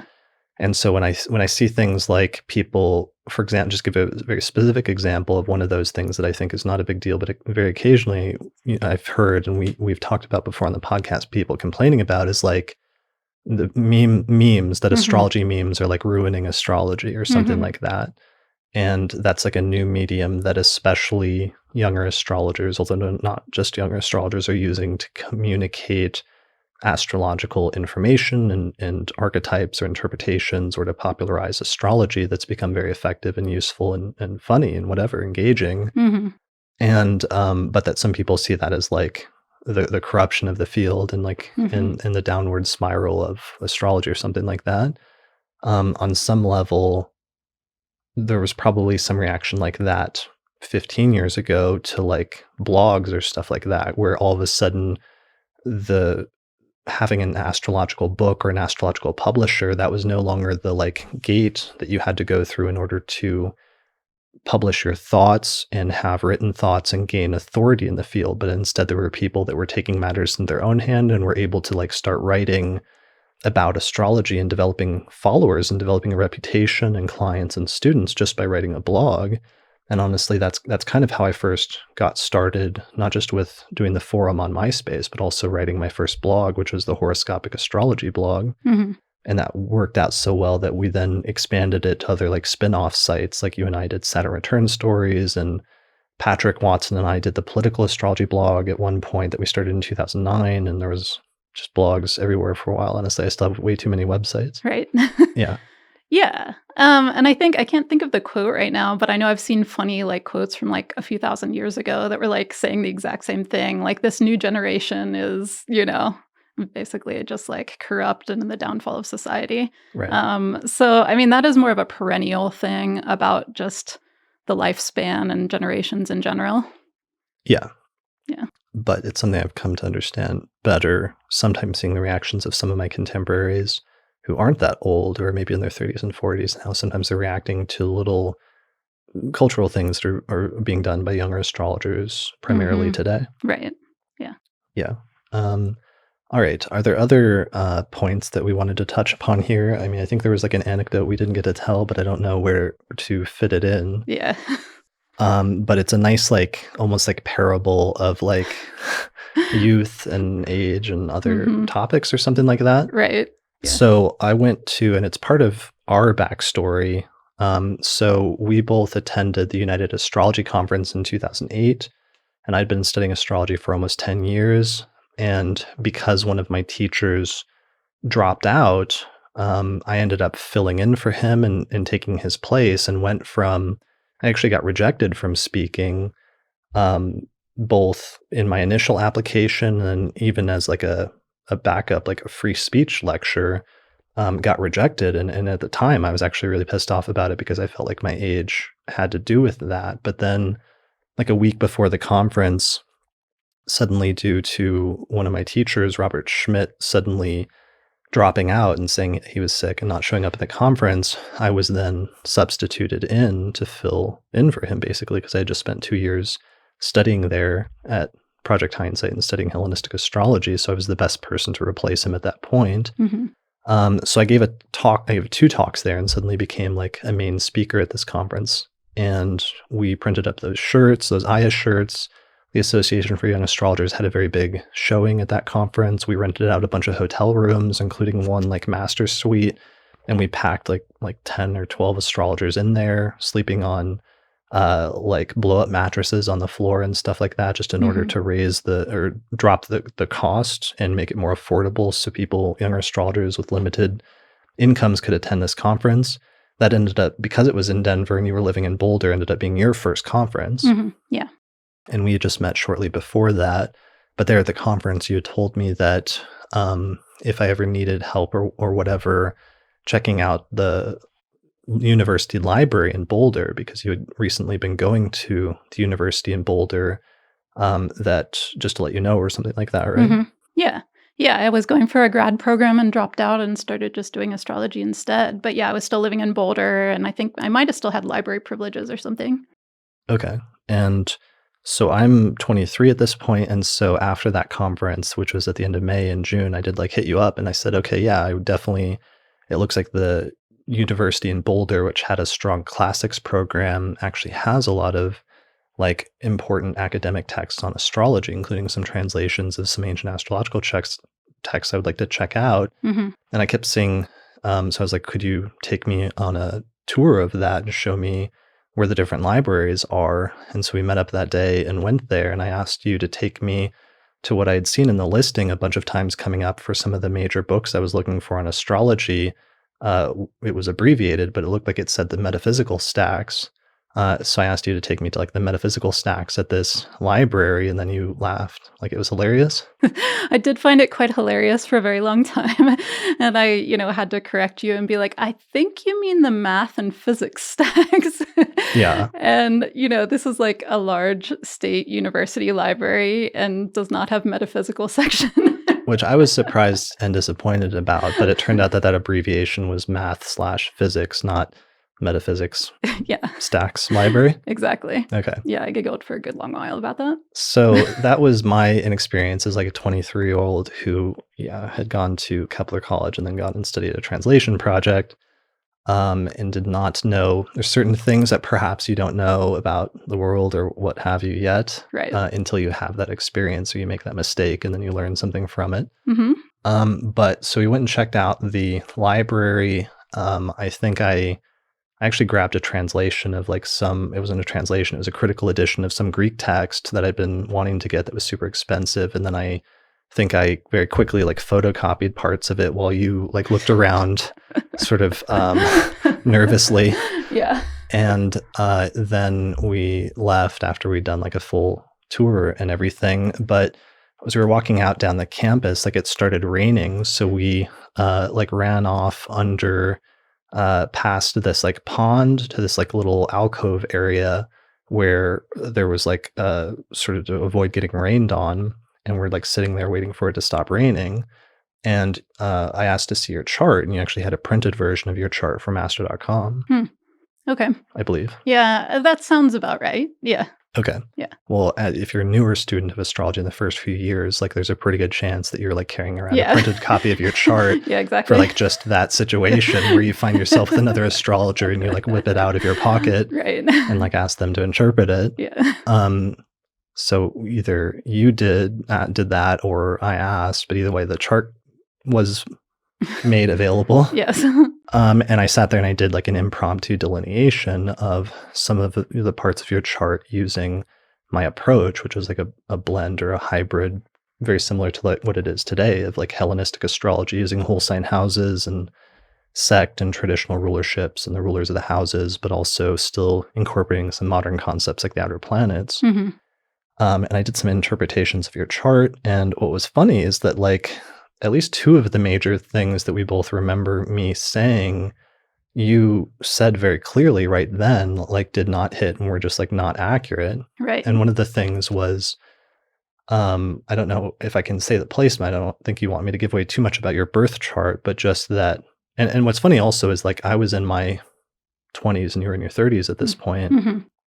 but I was delineating the chart nonetheless and made some statements about one of the placements indicating like involvement with astrological groups or community organizational efforts or something like that. Mm-hmm. And you were like, it was funny because at the time, it's funny now in retrospect, and I've told this story a few times before on the podcast, because not only you weren't just like, no, that's not correct. You were just like adamant, like not only is that not correct, but I have absolutely no interest and have an aversion to anything involving groups. Mm-hmm. And there is no way that will ever be correct or something to that extent. Mm-hmm. I believe, right? Yeah, I was pretty adamant. Yeah, I mean, and it was true at that time, because up to that point, that had been my experience with groups. I didn't really like group involvement, and I didn't feel comfortable in groups and so forth. So when you said, yeah, this should be, an important area of your life that you'd, be really involved with, I was kind of like, hell no.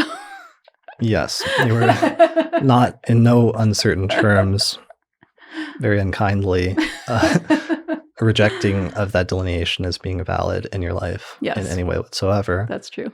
And so I, over the past 10 years now, have never not taken the opportunity to point out that you eventually, sort of somewhat reluctantly, and definitely not at my urging, because I Mhm. had actually in the early 2000s been like the research director of the NCJR, and I'd been the president of IA, and I did this whole stint doing organizational stuff and just found it hugely exhausting and like a huge time sink, and also sometimes like really unpleasant and uncomfortable when you got stuck in different like dynamics with groups and power struggles and things like that, and was like at a stage in the early 2010s where I was very much like adamantly getting away from groups and telling other people like don't waste your time to a certain extent, which I'm much past and I've changed my view on now. But in the early 2010s, I was definitely telling you not to move in that direction. Mhm. Despite that, you still ended up joining sort of reluctantly in the early 2010s, a few years after I did that delineation,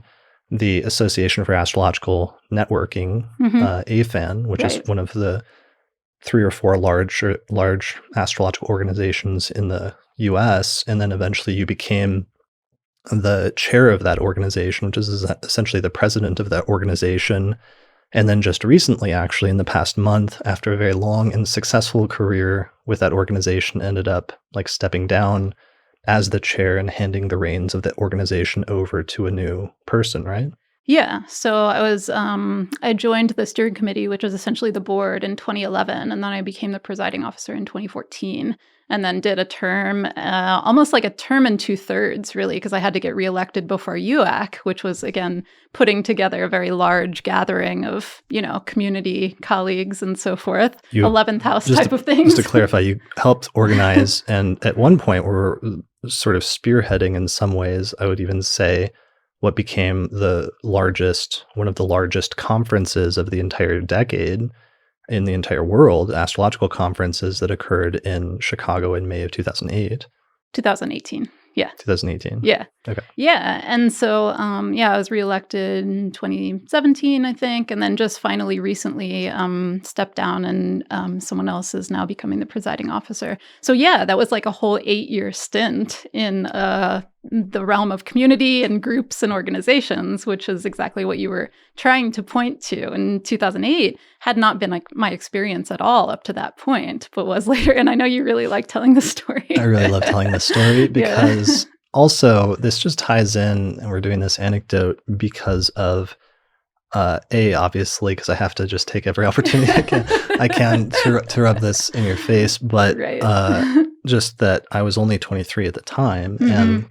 and I was probably not entirely, but partially, or let's say largely, basing that delineation just on the conceptual symbolism of what that placement should mean. Yeah, definitely. And you at the time actually were older than me, and you were post Saturn return. You were in your 30s, so you had more life experience than I did Uh-huh. as the older person, but you had been studying astrology for less time than I had at that point. Right. So, despite that, despite those things going against me of using like conceptual symbolism and having far less, experience and age than you at the time, Hmm. was able to make an accurate statement about your life that would become, if I say so, stunningly accurate Stunningly. in the long term about something that would manifest in your life at some point. And in retrospect, when if somebody writes like a biography about your life, like that's going to be one of the main things that's mentioned in your biography, is that you were the president of one of the major astrological organizations for a long stint in the mid 2010s. Mhm. Right, yeah, and that definitely came true, and we've also used that, of course, as an example of how things can be episodic in people's lives, and just because something isn't true yet, Mhm. it can be true later. Yeah, many different many different lessons that we Yes. learned from that we've then Yeah. gone on to To repeat. repeat Yeah. ad nauseum Right.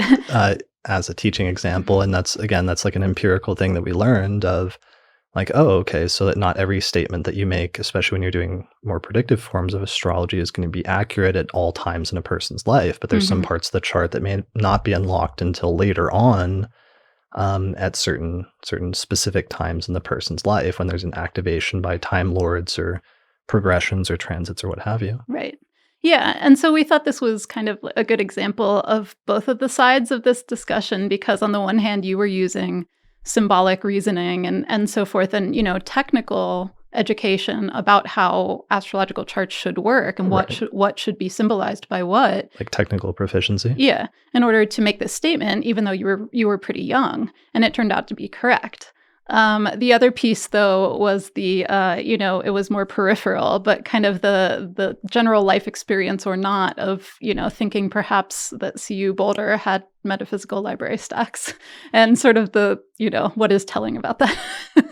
I'm still disappointed by that. Well, that being said, like in my defense, the math physics library at CU Boulder does have a surprising amount of astrological texts Mhm. because astrology ends up falling under the broad category of like history of science is Right, usually the category that it's studied under in academia at this point, and that's one of right. the ways which I didn't know before while I was still in high school, and I wish I did know, but I'm glad to be able to tell people nowadays that that's one of the ways that people are like covertly studying astrology in academia and getting degrees at actual universities at this point, and then going on to become, university professors and do academic scholarship on the history of astrology as they're studying astrology within the context of the history of science, Mhm. because astrology was viewed, even though it's not viewed in modern times this way, it was viewed in the ancient world prior to the 20th century or prior to the 17th century as a science. Mhm. And so you can study it in an academic setting within the context of the history of science Right. or history of mathematics in some instances due to the connection with astronomy. Mhm. Right. Ancient astronomy. Right. Yeah. All right. Are there any things, was that, Yeah. should we belabor that point about the delineation anymore, or No, was I that don't think so. I everything? think that was Okay. plenty of belaboring. We'll move on. All right. Yeah. I had a couple other things I wanted to get in the discussion. One of which was other types of life experience versus age. Because sometimes people sort of make age as a blanket, arbiter of you have this many years of life experience of observing life, and therefore you should kind of have a broader understanding of how lives can go. And I just we touched on this a little bit earlier, but I just kind of wanted to problematize that a little bit more because I've noticed that oftentimes there's really not uniformity at all in terms of people's observations of lives outside their own. Particularly, this comes down to, things that can be differences between people. And yeah, so let's see. What was I saying about that? Yeah, just observing a variety of life circumstances. There's actually a pinned tweet on my Twitter account that says, to practice astrology well, it's vital to understand the spectrum of human experience that is possible, both the highs and lows. Not only psychological highs and lows, but all actual circumstances and events that human beings can and do experience, even if outside your own. And That's a very wordy tweet. thank you. And I always do longer tweets than you. And I went on from there. It was a small thread, but it's worth sort of pointing out because just because people have, say, several decades of life experience, that isn't necessarily the case that they're paying attention to lives outside their own, maybe race, class, gender, sexual orientation, ability, things like this. And those are kind of catchphrases these days, but honestly, there are important differences of how different pieces of your life can go based on some of these things. And I notice many younger people who are much more sort of astutely attuned to like all of those differences, and not Mhm. just in a sort of political correctness kind of way, but yeah, in fact, this can make a difference in how you're talking to someone about their life and what you're expecting in that conversation. Sure. Yeah. Yeah, I mean, there can be ways in which youth can be an advantage in some sense in that ways versus the opposite, versus being something that's working against you. Yeah, and it's not to say that even has to be pinned to either youth or having more age. It's just a separate factor that I think people don't often problematize in sort of easily assuming that with age comes life experience, but that may not be a broad life experience, Right. Well, and also this takes it back to an earlier point that we sort of touched on, but I feel like we glossed over, which is just like the Saturn return is not experienced the same for everybody. Mhm. It can be experienced in wildly different ways depending on how Saturn is situated in your chart, Right. not just in terms of its condition, but also in terms of like what house it's placed in and what Mhm. houses it's ruling in terms of what areas of life or what topics come up during the course of your Saturn return. And that's one of the other reasons why I feel like the Saturn return distinction is a little bit sketchy when people start emphasizing that too much as like the end all and be all of astrological transits that tell you when you're officially an adult and when you're officially ready to be an astrologer is, well, that may have been true for some astrologers that they go through their Saturn return and that's the official point where they're ready to start seeing clients and that was their transition into adulthood. That may have been because of how Saturn is set up in their specific chart, and that may not necessarily be the case for somebody else. Somebody else Mhm. may have been prepared much earlier, and their Saturn return may not have to do with that. Like, for example, I'd been seeing clients for years by that point, and what my Saturn return, a lot of us were taking like bets on whether my Saturn return would be me finally publishing my book, Mhm. which I ended up working on for like a decade or more before I finally got it published. And what ended up happening with my Saturn return was finally achieving career success and stability for the most part in the field enough that I was able to save up enough money and then shortly after my Saturn return, stop seeing clients and spend a final year writing the book or rewriting the book from scratch and then publishing it. So it actually ended up Mhm. coming out after my Saturn return. So a lot of bets were lost on that one. Mhm. But while it was still a professional uh, sort of period for me, there's a lot of other stuff going on in my Saturn return. But while that was a turning point to some extent, it wasn't necessarily and didn't need to be a turning point in terms of seeing clients because that's not always like the pinnacle of everybody's astrological careers, or that's not always necessarily what their career in astrology is all about or focused on necessarily. Right. Yeah. And while career and, major life structures are ruled by Saturn to some degree, and so a lot of that can come up during a Saturn return. Some people's certainly are more focused on that versus someone else not having Saturn really connected to their career topics at all in their chart. Right. So, yeah, for sure. Yeah, and I think, there was one point that was kind of brought up in some of these discussions I wanted to push back a little bit against, which was that some people, can go through sort of more challenging, perhaps Saturnian experiences earlier in life, and therefore they're kind of more prepared or more mature to give readings to others. And while I think that can be true a little bit, the Saturnian experiences are only one type of life experience, and there's all the other planets, everything else that is signified. And I don't think, especially, and I'm speaking as someone who, had some kind of challenging Saturnian experiences early in life, but I don't think that really is the piece that prepares you. I think it can make you more likely to be drawn to a subject like astrology to kind of understand why things are happening, Hmm. you know? But I don't think that in itself makes you like a balanced practitioner professionally. I think you need other things, and you'll also need to talk to people about subjects that are other than Saturnian. So for instance, I know that when I first got into it, yeah, I was easily drawn to like why, oh, this makes life make sense. And that's great, especially because I've had some, hard things. But you have to talk to people, even if you're coming from that perspective, about like career success and like making lots of money. And, like all of your clients are going to be different people having different backgrounds, and they might not want to talk to you about hard things. That's not really the arbiter of like doing astrology, even if that can be true in some consultations.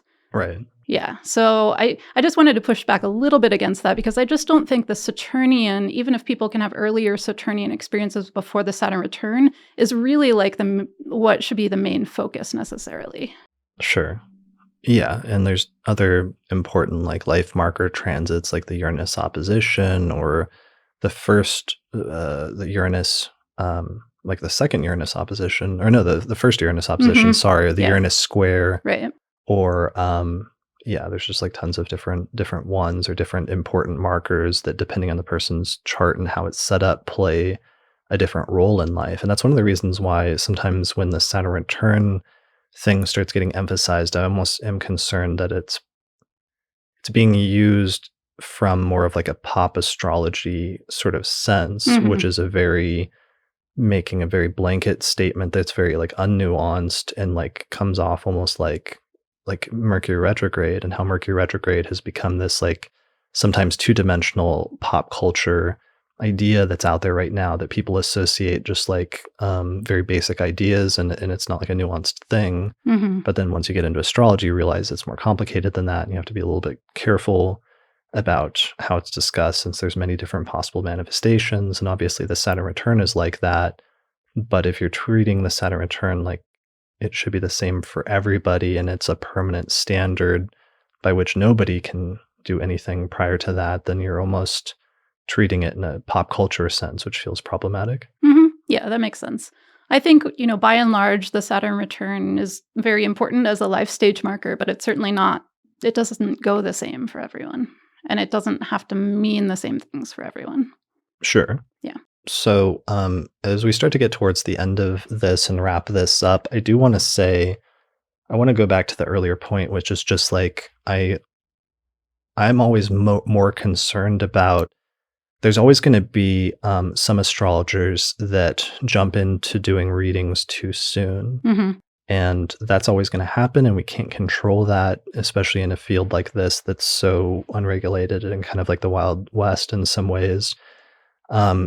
We can't. There's not really anything we can do about that, and also due to the changing rates at which people can learn astrology and learn like really good astrology, it's really hard for me to even set a marker on how long a person should study before they become a professional astrologer and start charging money to see clients. Mhm. And I mean, I did see some tweets that were responding during the whole like controversy, where there was one person that was being like, you don't even have to study astrology that long. You can study it for just like a year, and that's fine. And you can start seeing clients. And that did like make me pause for a second and then see a little bit of the other side and be like, there's something a little weird about that that doesn't set completely right to me. And I'm Mhm. sure, and maybe a bit problematic. Yeah. And we have talked about that, I think, earlier this year on an episode of the Casual Astrology podcast, when there's like periodically sometimes these debates about somebody that's gotten really big really fast and may have been moving too fast in their studies. But because we can't control that, and because that's always going to be an issue on some level, I'm always more focused on the other end of the spectrum and on those people that are really smart, good, thoughtful astrologers, which are the type of people that we want to be in the field, or that I Mhm. want to try to pursue. I want to encourage them to pursue a professional career, because I want more people like that in the field. And those are the people that I want to talk to and saying, um, don't push it past um, longer than it needs to be. Don't put off starting to see clients longer than it needs to be, Mm. because you're going to hold up your studies, and because it's okay to get in there and start learning. And the longer you put that off, the longer you're going to hold up your studies, to the extent that it's going to become detrimental to you at some point rather than helpful. Right. And I think encouraging those people, to me, is one of the main things, because I want to see more smart, thoughtful, careful astrologers in the field doing good work. And one of the ways that that happens is by them starting to do consultations. Yeah. Yeah, I would largely agree. And I think, one of the main things, if people are concerned about getting started and, are they ready and so forth, is just, again, to represent where you are accurately. And that will make you feel better and also be full disclosure for any clients you might see. Right. Say, this is how long I've been studying. This is what I'm charging because of that. This is the type of astrology I've been studying, that kind of thing. Mhm. So you don't have to feel like you're putting yourself out as like 0 or 100, like I'm an astrologer and therefore that means the same as like anyone else out there who knows what. It's good to describe where you're at and what you're doing and what you can offer. Yeah. I mean, saying I've been studying astrology for, 5 years, and I'm charging $30 or $40 an hour, or whatever you're charging. Mhm. I have no idea if that's anywhere close to anything, but just stating some of those things up front, Yeah. is fine, and is good practice, and is good in terms of full disclosure, and can help justify whatever you're charging for it, whether it's like a nominal fee or Mhm. what have you. Yeah. But sometimes it's important to start doing that because it creates a pressure to perform for you. Mhm. And even though that pressure can be very uncomfortable, and that's one of the reasons why people put it off is they don't want to deal with that, and it makes them nervous, and there's a lot of Mhm. anticipation building up to it, but it creates a pressure to perform, which is good because it can help you to become a better astrologer, but also you're going to get that immediate feedback of sometimes you're going to make a delineation and they're going to confirm that. And it may, in confirming it or affirming it, it may teach you something or reaffirm something that you've learned about astrology. In other instances, they're going to say, no. In other instances, you're going to end up with like sitting across from Leisa and she's going to be like, that delineation is terrible. But even in those instances, that's a bad example because it ended up becoming true. But Mhm. sometimes in those instances, that's going to force you to reflect on that. And maybe you weren't making a good delineation, or maybe you were going too far out there with something, or Mhm. there's something that you need to reconfigure about your understanding of astrology. But that negative reaction that you get, that instantaneous feedback, is going to be helpful. Or maybe a person will say, no, it's not like that, but there's something that it's actually kind of more like this. And then that, instead of being a complete negation of what you said or what you know, it could just redirect it and modify it a little bit. So in the future, you incorporate that into your understanding. Definitely. Yeah, I know I've gotten so much better just through practice alone, even after learning what I learned before I started practicing. But it's just invaluable to start talking with people and get all of those specific examples of how things can play out.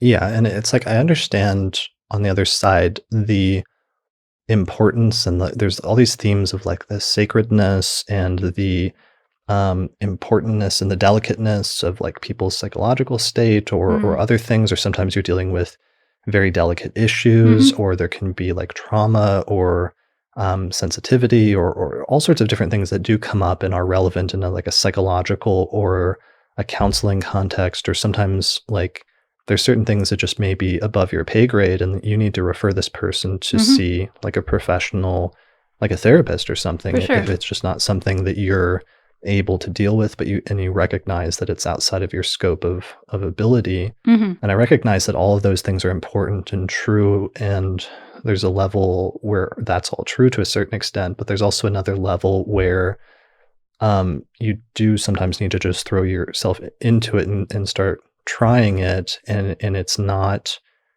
um, the end of the world if you're wrong, or if you um, have a process of trial and error, and sometimes making mistakes is part of that process. And hopefully you don't really screw up and make a major mistake. And I'm not telling people to go out there and just like start doing terrible jobs, like seeing clients or something like that. And obviously there's a whole discussion there that perhaps needs to be had. And maybe I've had some of those discussions in the past with like Mark Jones and some of our episodes on like astrology and counseling, or counseling skills that astrologers ideally should know. Mhm. But I do think if you've been studying astrology for a while, whatever that means, and you're serious and passionate about it, then at some point, in order to take your astrological studies to the next level, starting to see clients is definitely an important step in that process, and that you shouldn't overhype it or over idealize what that is in your head to the Mhm. point that it's something that's unattainable,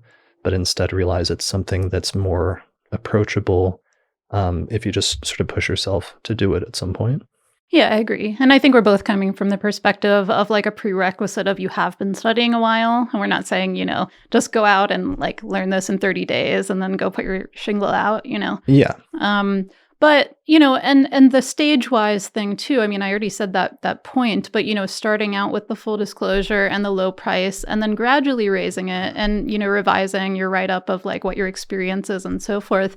I think is really useful in not just being full disclosure for potential clients, but for making yourself more comfortable with just entering the process and progressing through it. Yeah, definitely, just by being honest about who you are and where you're Hmm. at with your studies. Yeah. And the thing I always said, and maybe I already said this earlier, but just um, if you have knowledge of astrology, been studying it for a while, and your client, let's say, is has not or hasn't been studying it for as long as you have, whatever that means, Hmm. you may have something valuable to offer them in terms of having spent a portion of your life studying this subject, and therefore there's some value in being able to share that with a person. Hmm. So that, in the most general sense, is ultimately what's important in terms of, I think, dictating whether an astrological consultation is valuable. Is, do you have any sort of knowledge or wisdom or information that you could share with another person that they don't necessarily have, or that could help them understand something about their life that they might not be able to access otherwise? Definitely. Yeah, I would agree. Okay. Yeah. All right. Well, I think then, is there anything else that we meant to touch on, since we're at like about 2 hours with this podcast, or anything that we're going to gasp and realize that we didn't even mention at all, even though it was like the most important thing on our list, like 5 minutes after we stopped? I certainly hope not. I think we've talked about a lot of the things. I mean, honestly, there are, a few sub points that we could discuss further, but, it's already been a couple hours. So, I mean, I think we did touch on a lot of the main points.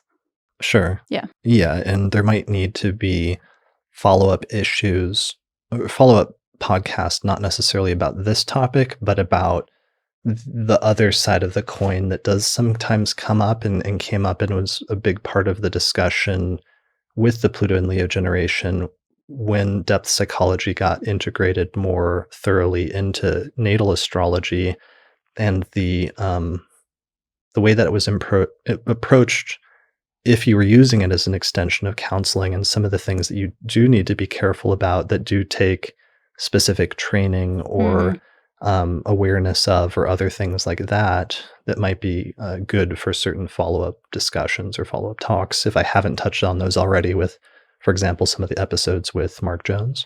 Right. Yeah. I mean, because even though you can put yourself out and be very explicit, say, I'm not a therapist, I'm not a counselor and so forth, and I'm doing more informational things for you. Ultimately, with most forms of astrology, unless you're doing like, say, like selling a house or something like that, like an election, I don't know, but there's a lot of forms of astrology, even if you're not trying to be a therapist, that still touch on important life issues for people that can be sensitive just because you're talking about their lives. Right. Definitely. Yeah. So it is good to, have a little bit of like orientation as to like, what do you do with that? How do you go about that? Right. Yeah. Yeah. So we'll maybe touch on that in other episodes in the future. Sounds good. All right. Well, thanks a lot for joining me for this episode today, and for having this discussion with me. It was a discussion that I really wanted to have, partially because it was coming off the heat of that discussion on Twitter, partially because it's like a long-standing thing that I've partially been invested in like different ways through my work, through being a young astrologer, through my work with the Association for Young Astrologers, and more recently with wanting to encourage young astrologers. So obviously I'm approaching it from a specific perspective as a result of that.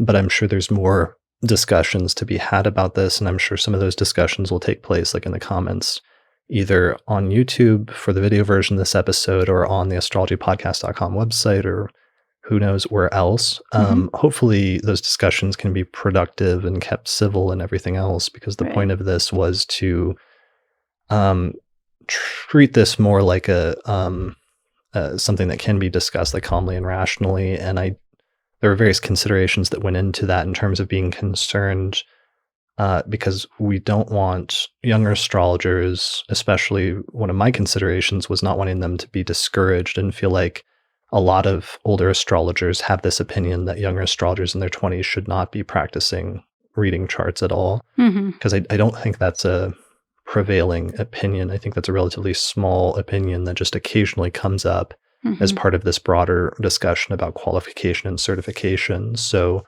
I wanted to try to give a somewhat balanced take on this without giving too much emphasis into the idea that that's something that lots of older astrologers think, or that there should be any sort of feelings of shame or guilt surrounding doing clients as a younger astrologer. Yeah, for sure. It's sort of just springboarded into like, let's talk about this topic in general.